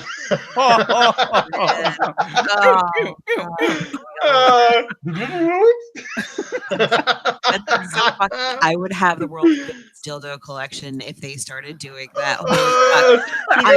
I will out Primal. my unboxing. Could you imagine? It will imagine an unboxing would be an inboxing as well. Primal just created a new video type. Oh fuck yeah. Oh man. Could you imagine inviting a guy over to your house, Primal, with all those? Yeah. Oh, these are from my video games. Yeah, okay. Yeah, because I have them all proudly displayed out in the living room. Have you seen the Ghost of Tsushima special dildo? No, you haven't. Why? Because it's invisible, you know. Oh my god. Oh my god. It's currently we're terrible. Oh man. By the way, this show is adult rated. Yes, indeed. Draven Arrow is here. What's going on, Drava? Antonio Alexia, what's happening, brother? We have Matthew Roy Couture is here as well. What's going on? Man, we're still holding at 39. Not bad, not bad. Jago Kukin is hanging out with us here. He's got the collector's editions. I haven't scared everybody away yet. I know, eh? Fuck. Man, there you go. But that's how you sell. That's how you sell your collector's editions. At least the ladies they'll be fucking popular. The girl gaming will fucking skyrocket all of a sudden. My Yeah, God. why do they always get the collector's edition?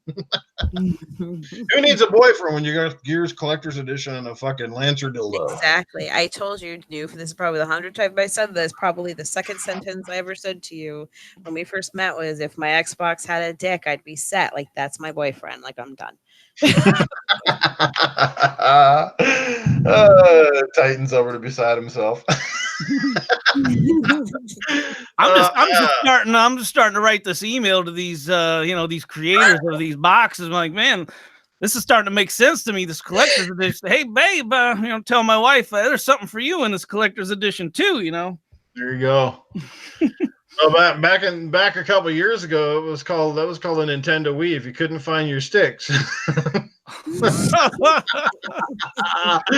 they were rubberized too. Those white ones are oddly discolored all of a sudden.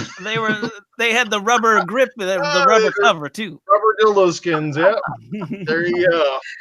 Just move them up and pop them in and play that fucking game No More Heroes and shake Travis Touchstone's fucking lightsaber. There you go. Charge it.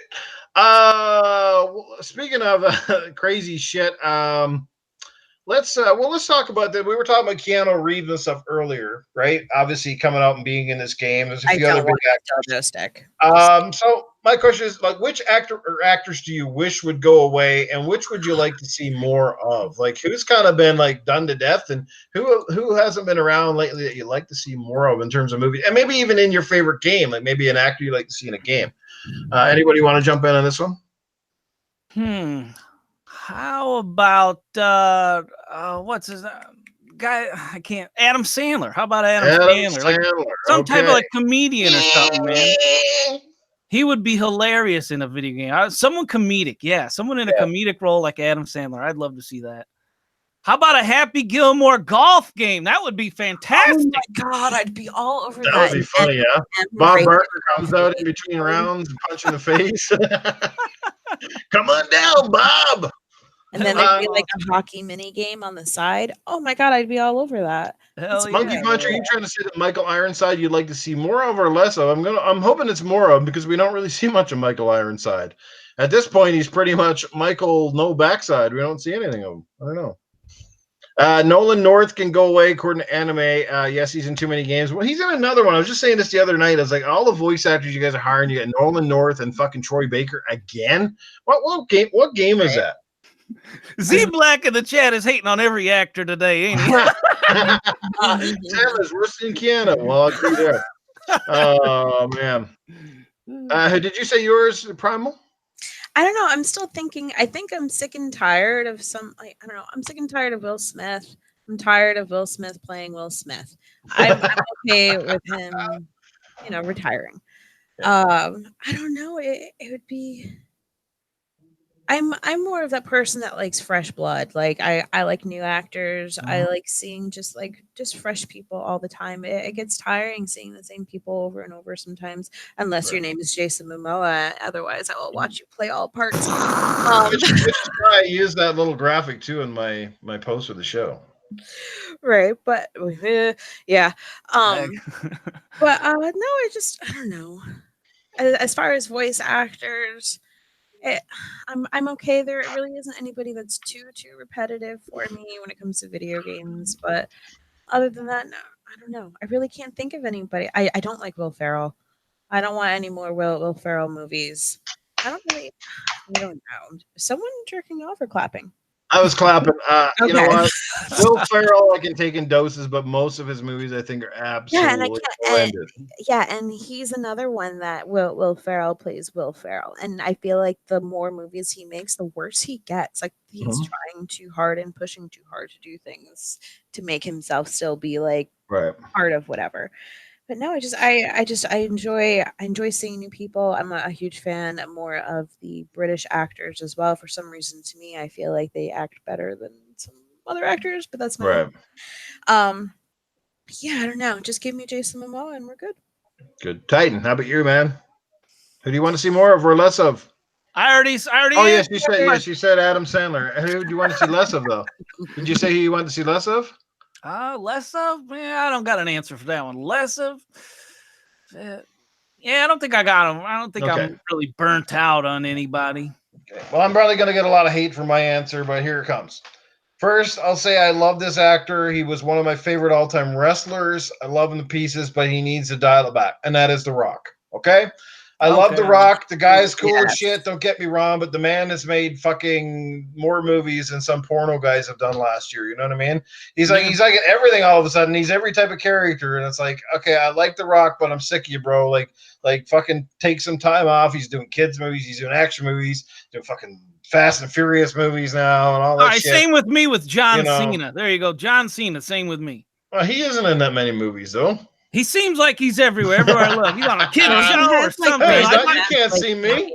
I got the kids, and he's like Kids' Choice Awards every freaking year. It's like, oh, God. But I don't want The Rock to go away. I just want him to lessen it up a little bit. Now, the two actors I want to see a lot more of, I would love to see more of Vin Diesel, and I would definitely like to see more Riddick. I think Jeepers Creepers said that in the chat. I think we need more Riddick movies. I love that franchise. I love that character in particular. I would like to see a really big budget studio get behind that and bring it out in full force. But I definitely want to see that. And, my favorite actor of all time, and this is where people will hate me, because a lot of people don't like him for some weird reason, and that's Tom Cruise. We wish he made even more movies because I love his movies. Almost everything he does is fucking amazing. So, yeah, Tom Cruise for me. Bring on more movies, Tom. If my wife was watching the podcast, she just turned it off. Yeah, she hates Tom Cruise as well. I don't get the Tom Cruise hate, but yeah, it is. He does have a lot of haters for some reason, doesn't he? Well, I'm sorry, guys. I cannot be in more movies, but I am getting older. And my tits are starting to sag like the old ladies in the homes and stuff like that. And I want to get out there and do more, but it's hard for me nowadays. I want to be out there bicycling and making fun of Sly and all that shit. It's what I want to do, but I appreciate the support. And I'm going to be in a new Terminator movie this year. And I appreciate you guys coming out here and hanging out with these awesome cats here and Primal Eve and Titan Drago and Nuke. They're awesome people. You guys are fantastic, and we'll leave it at that. But I'll be back. Arnold, what's gonna be better, the new Terminator movie or the Rambo Last Blood? Ooh. I can't even believe that you would ask me the question. It's going to be the new Terminator. I mean, if you had to put up Rambo against the Terminator, he'll lose. I'd kick his ass. I'd put him to the wall. What I want to know is why that robot has gray hair. That's what I want to know. It's aging is what happens, man. Even we get older as we're robots. You know what I mean? We're so realistic in the future that we even have to give them Viagra to stay hard too. Oh my goodness. Fucking Noof, you just reminded me. I was thinking about you. During E3 for the Gears 5 pre-order bonus of Terminator. Yes, because we had just spoken about. We were talking about that, weren't we? Yes, we were, and I was like, "Fuck, are they listening?"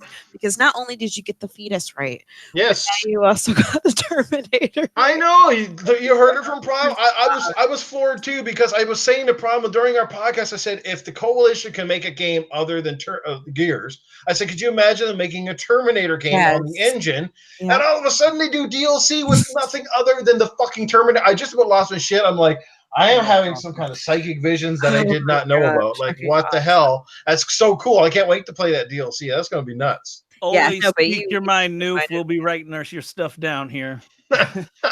Hey, like I said, I got receipts. You just got to go back to the product. I called the fetus thing too, like a night before it was even unveiled. I'm like, I wouldn't be surprised if they did a fetus thing. And there you go. The collector's edition comes out, and everybody's like, God damn, Noof got it right. So what the fuck? No, yeah, you've been spot on lately. It's been pretty awesome. So I'm hoping I get my dildos, and I'm hoping that some other things things will come around as well.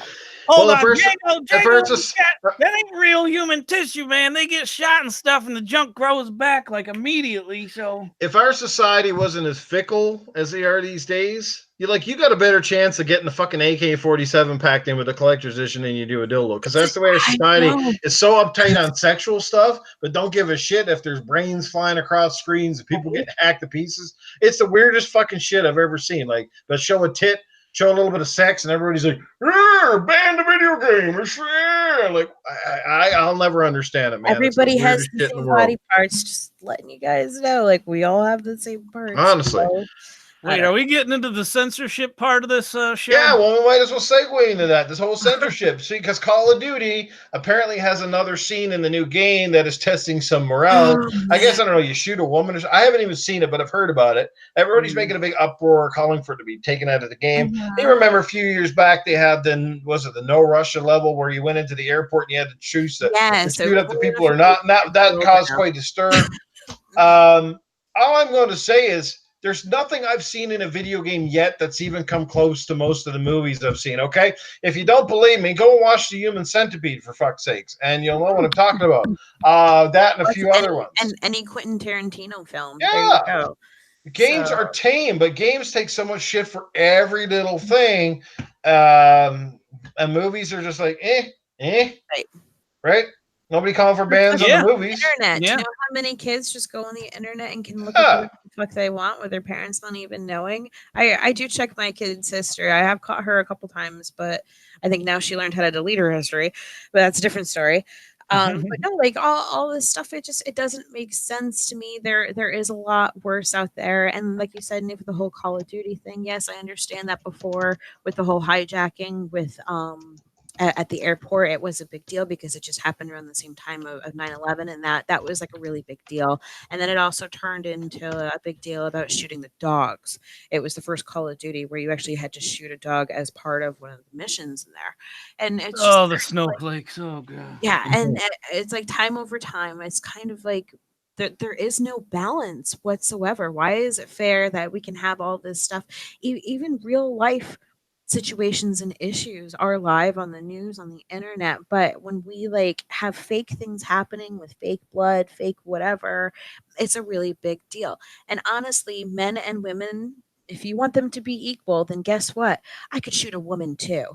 You know what I mean? Like, there shouldn't be an issue. I'm gonna be equal. I will shoot whoever's in front of me, penis or no penis. Right. You know, I don't understand. It has gone too far. I really don't get it.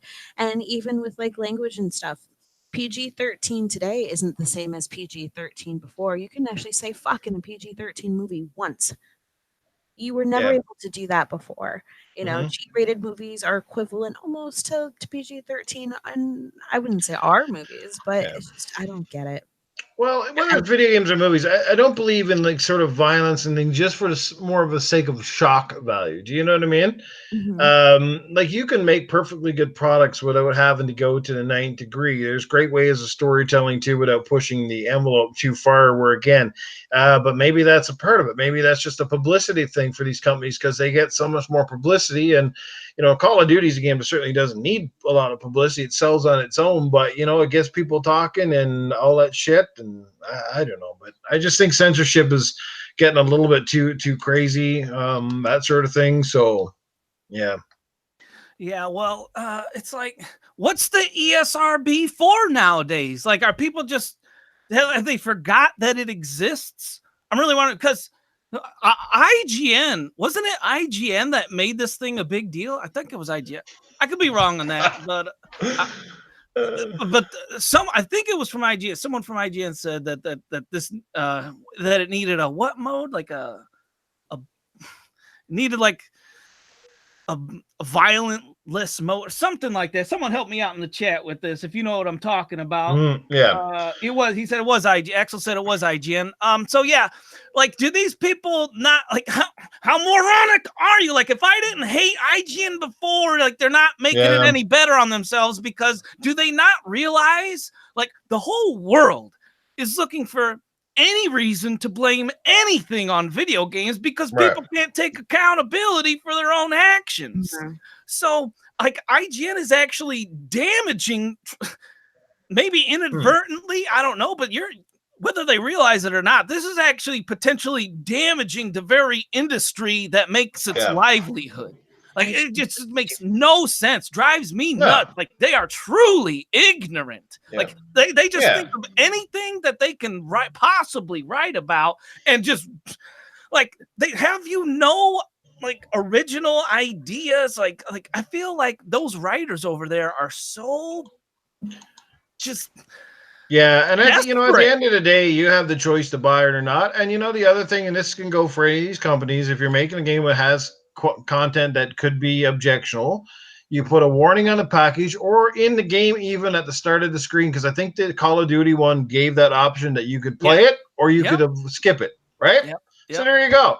So, like, don't keep don't restrict the vision of the developer, and certainly keep stuff back from other fans who don't really give a two rats fuck, because there's a smaller portion of population that see something, get offended, and then got to make sure they know that everybody knows they're offended, Axel said it. He's all over this topic, man. Non-lethal mode. Like, I would love to be in a podcast with whoever said this from IGN. I would love to just debate this and just talk about, like, what are you thinking when you write this? How is this going to help the industry that's feeding you? You're biting the hand that's feeding you.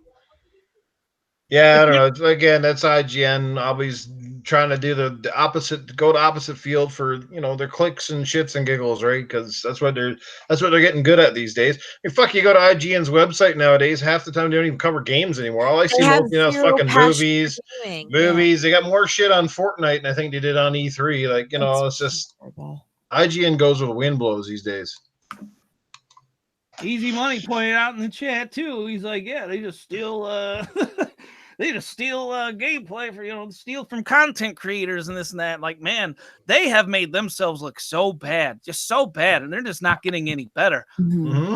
Who's in charge of firing these people? Like, there's got to be some type of hiring process. Was like, do you actually like video games? Do you want to work for us? Like, because I swear the people they're hiring are out to get video games and put them in a bad light, because this is not showing a good light for anyone. They're probably like, will you write shit on video games 7 days a week for minimum wage or less? Hired.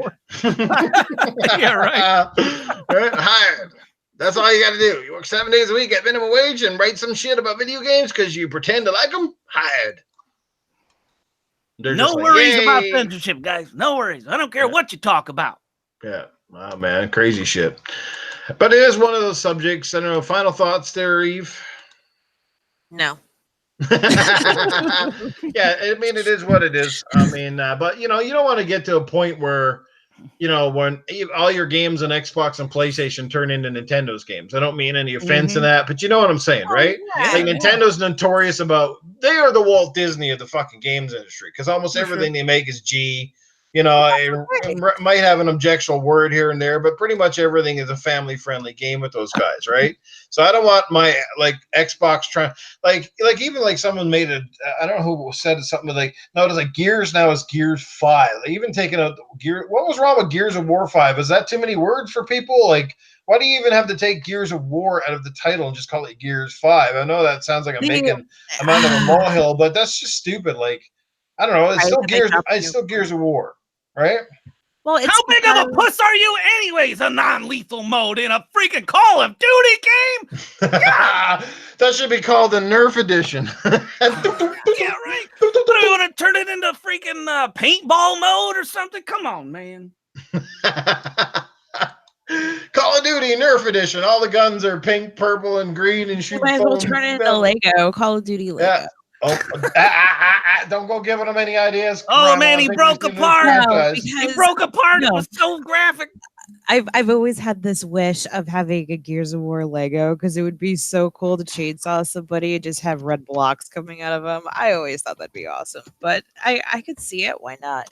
If they're gonna go that far. AK Massive Fire up in the chat. He says, "Love the show. Thank you, man. Well, we love you guys coming out and hanging out with us each and every week, just to spitting out our weird ass opinions and our dirty innuendo and humor, all that shit, man. We love you guys. It takes a special breed of fan to show up to these podcasts too, because we just go all off the rails up in here. So, yeah. I have no filter, so I don't apologize. No filter. If I ever do get monetized, I got a funny feeling I'm going to be demonetized after every show. So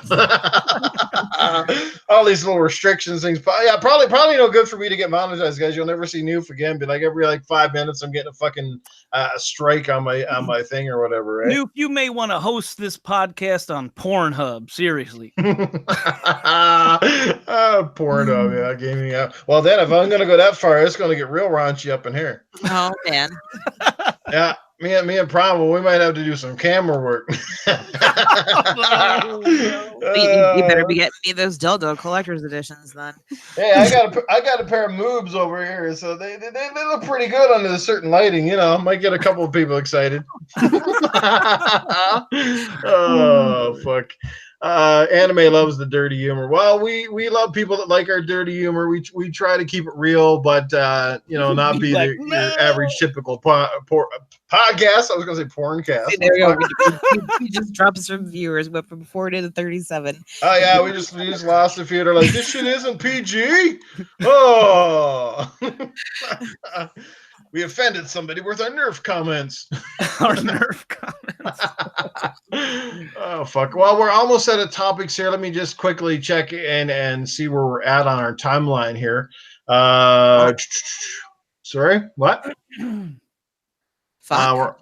Yeah. What's the whole double fine? No, I just realized let's quickly talk about the Gears movie and The Last of Us 2 possible release date, and that'll be our last two topics before we get into Primal's question. So, Gears of War movie, guys. If you didn't know, there is a movie coming out. It is confirmed because Rod Ferguson's even been down to Universal Studios, who's in charge of publishing the movie.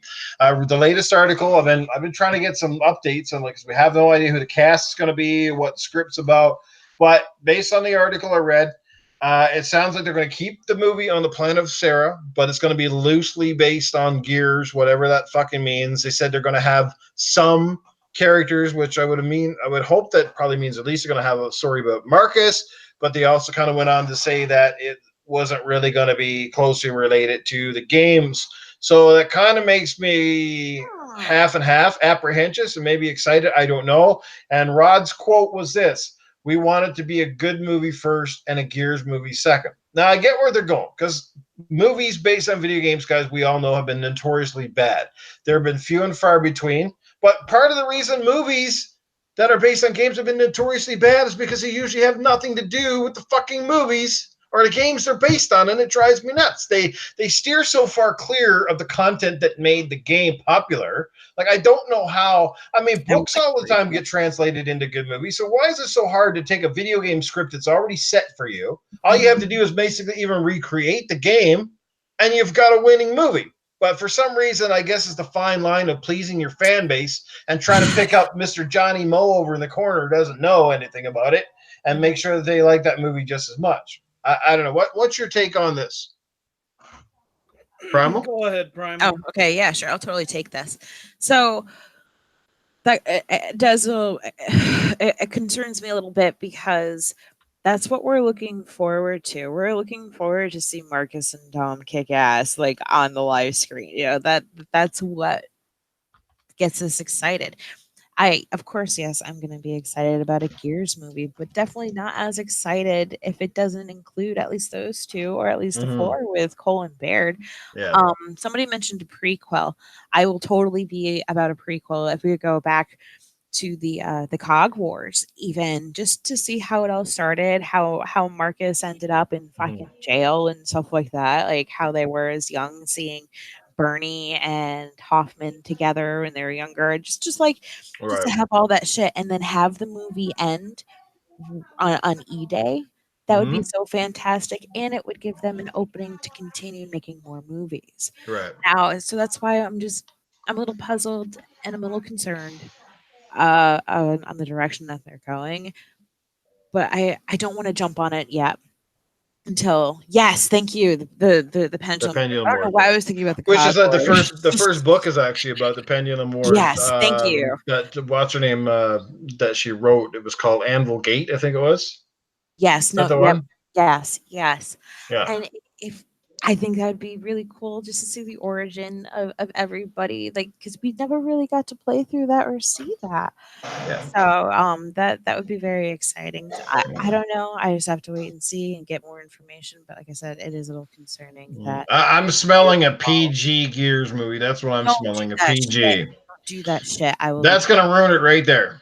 Yeah. PG Gears. No, if the game is rated fucking M, then the game needs to be the movie needs to be rated R. It would be like if they made Deadpool be PG-13 or PG, it wouldn't fucking work. They had to go rated R. Well, they did. They had that version last Christmas. Remember that one? Oh yeah, fuck that version. But all the R rated stuff cut out. It was terrible. Apparently, it was just Kate nude scene. Karen Travis, thanks, AK. I couldn't remember the name. She's a good writer. She did some great books. So yeah, for me, we'll see and let it play out. Get a little bit of more information before I start losing my shit. Yeah, absolutely. That's not a whole lot to go by if you read the article. Like, it's just they're notorious, like I said, for changing so many fucking things. That's what I hate. Like to me, one of the closest and best was Tomb Raider because the biggest fear I had was the girl. What the fuck's her name? Yeah, her. Pulling off the role, right? Because people got used to Angelina. She was the one that did the character prior to. Now, I think Angelina certainly looked the part, very close to kind of, I guess, what you would say of the original Tomb Raider look transferred to a movie screen. But I love the new movie, simply the new Tomb Raider. I think was fantastic because it followed, at least to a certain level of accuracy, the script of the reboot from 2013, right? They even had scenes. Alicia Vikander, thank you, Timothy.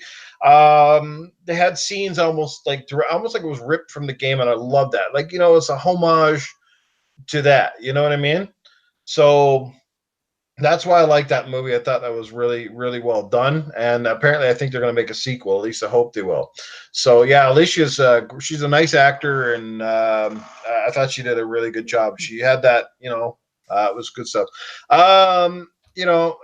Easy Money says the Assassin's Creed movie was dope. I thought it wasn't bad.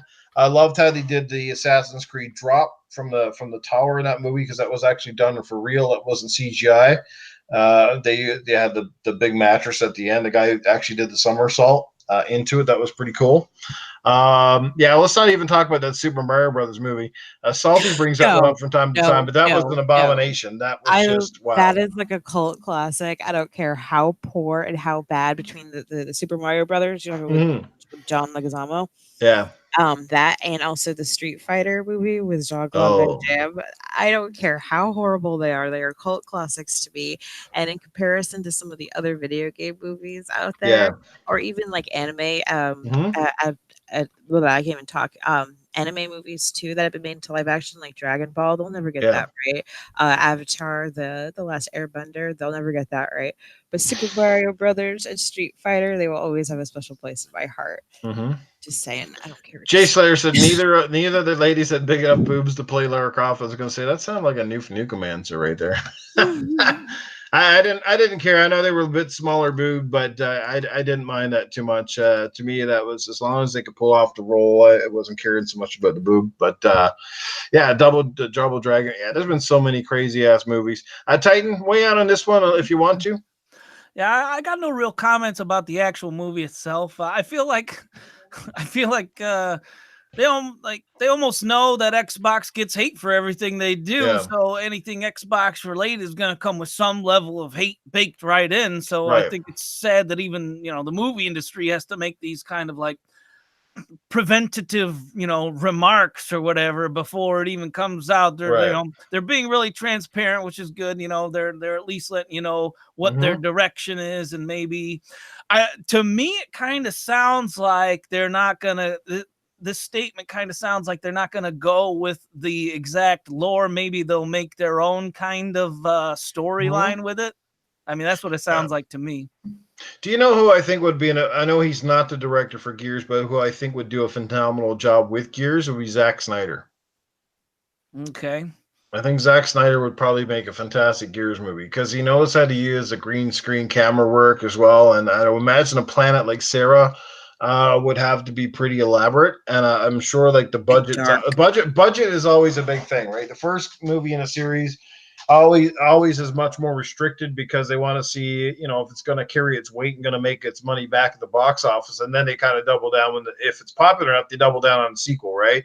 You see that with a lot of movies, and you see how much the sequel is far more ambitious because, again, if this first movie does well enough, they get enough funding to really Christopher Nolan be really cool. He's very accurate when it comes to for script and accuracy and stuff like that. So yeah, no doubt. Yeah, so I don't know. Like, it's too early to say. I know in terms of the roles and the characters, Dave Bautista, he's been adamantly a fan of the series and has literally, kind of approached the studios and wanted to be in it. So I would not be surprised if they don't hire Dave Bautista to play Marcus Phoenix. The guy practically looks like Marcus Phoenix. Yeah, so, he looks like he's a beast too. I like him, man. Yeah. The Galaxy was awesome. Yeah. And they could literally get Lester Spite, who actually does the fucking voice of Coltrane. If he was to be in the movie, they could literally get him to be Coltrane. He doesn't look as much like the character, but I mean, he's a big man who could definitely pull off the role. And he's been in a few movies, so he does have a bit of acting pedigree behind him. So, yeah.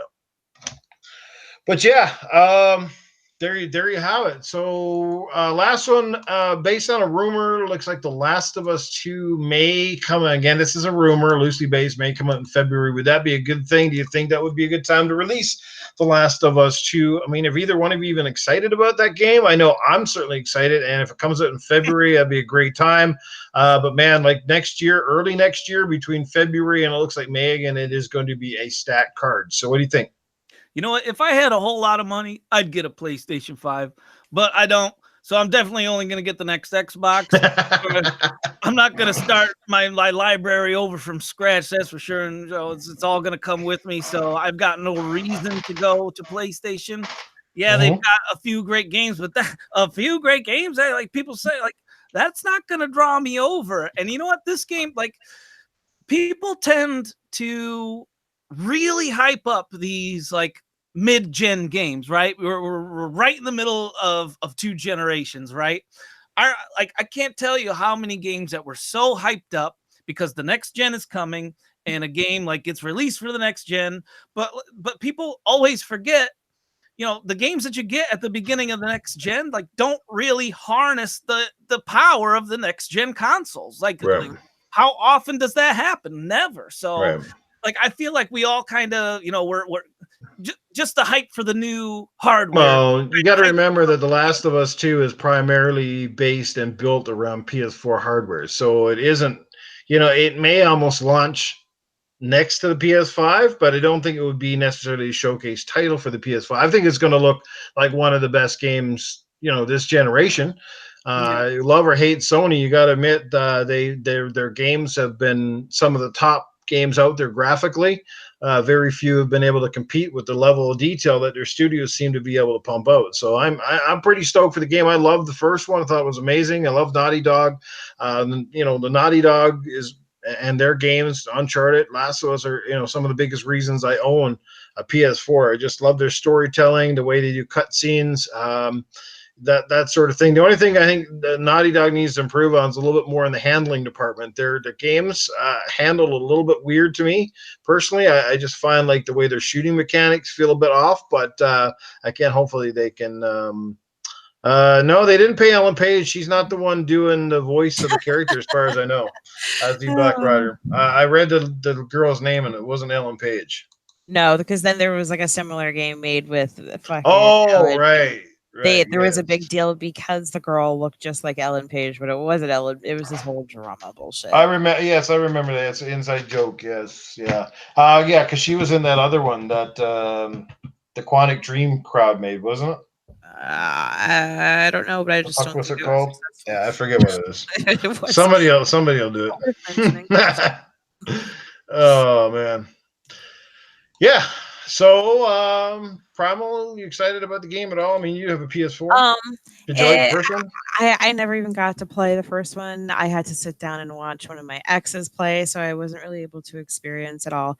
But I will say that February would be an okay time for them because there really isn't anything quite yet. It would be one of the first heavy hitters of the year if it came out in February, because you have Final Fantasy VII, whether you're an RPG fan or not, that game is going to fucking sell more than anything. That it's just people have been waiting for this. And then right after that, in the next month, you have Cyberpunk. So if they have any chance whatsoever of being successful, they'd have to do it in February, because anything after that, they may not have a chance. Yeah. You know what? I couldn't imagine telling my wife, like, if I had a PlayStation, I couldn't imagine going up to my wife and saying, man, I really want this Last of Us 2 game, and then show her the trailer of the two girls making out, and she for sure give me the side eye. Like, what the hell? Like, two chicks making out? Is this what, you know? I couldn't imagine doing that. So maybe that's just me. Maybe that's a me problem. I don't know. What about you, Noof? Are you excited for this game? Oh, absolutely. Just said I love the first game. I love Naughty Dog's games, and I'm super stoked for it. If it comes out in February, it depends on, it'll definitely be on my must-buy day one radar for sure. You know, I hope Joel's in the game. So far, everything I've kind of seen of it, the game feels like it's mostly based on Ellie this time around, and that's cool too. But I like Joel a lot in the first game. Interesting where they take the story from where they left off. You know, it's fine. Two chicks kissing is hot, says Iceman.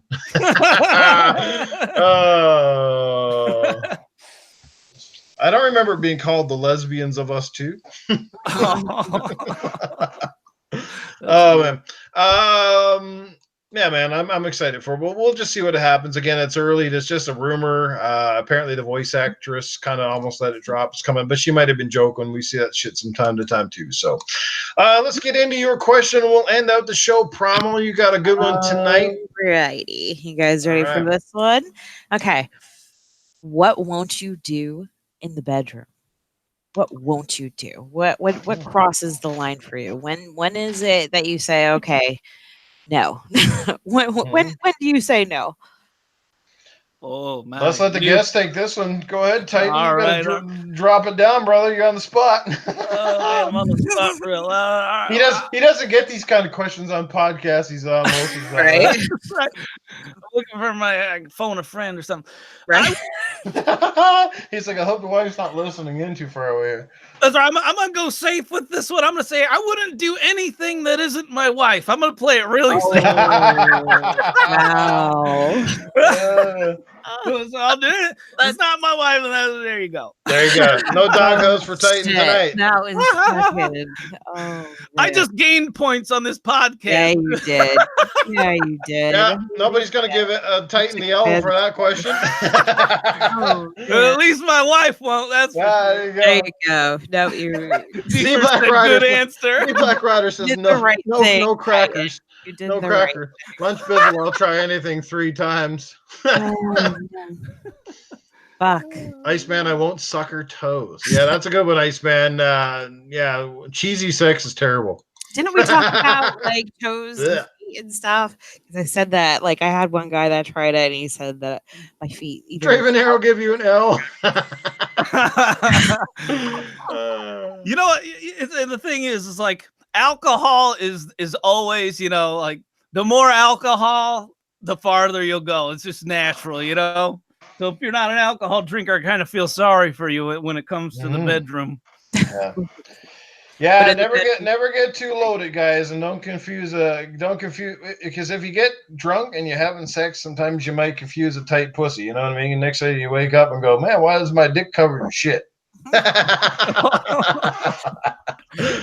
That is not a true story. Don't worry. Don't make up things. Go ahead, Primal. I'm extremely open and I'm willing to try absolutely anything multiple times just to make sure, except I will not shit on you and you will not shit on me. Okay, like that could stay inside. But other than that, yeah, sure. I'm down to try anything. I'm all about pleasure. So Primal said number 1's okay, number 1.5 okay, but 2 okay. No. Hang on, no wait. Rewind that. Take it back a little bit. I will not piss on you, and you will not piss on me. Yeah, no, I like to have fun. I'm adventurous and open. I'm all about making the other person feel good. If I'm making you feel good, then I feel good. That's just how it is for me. Yeah.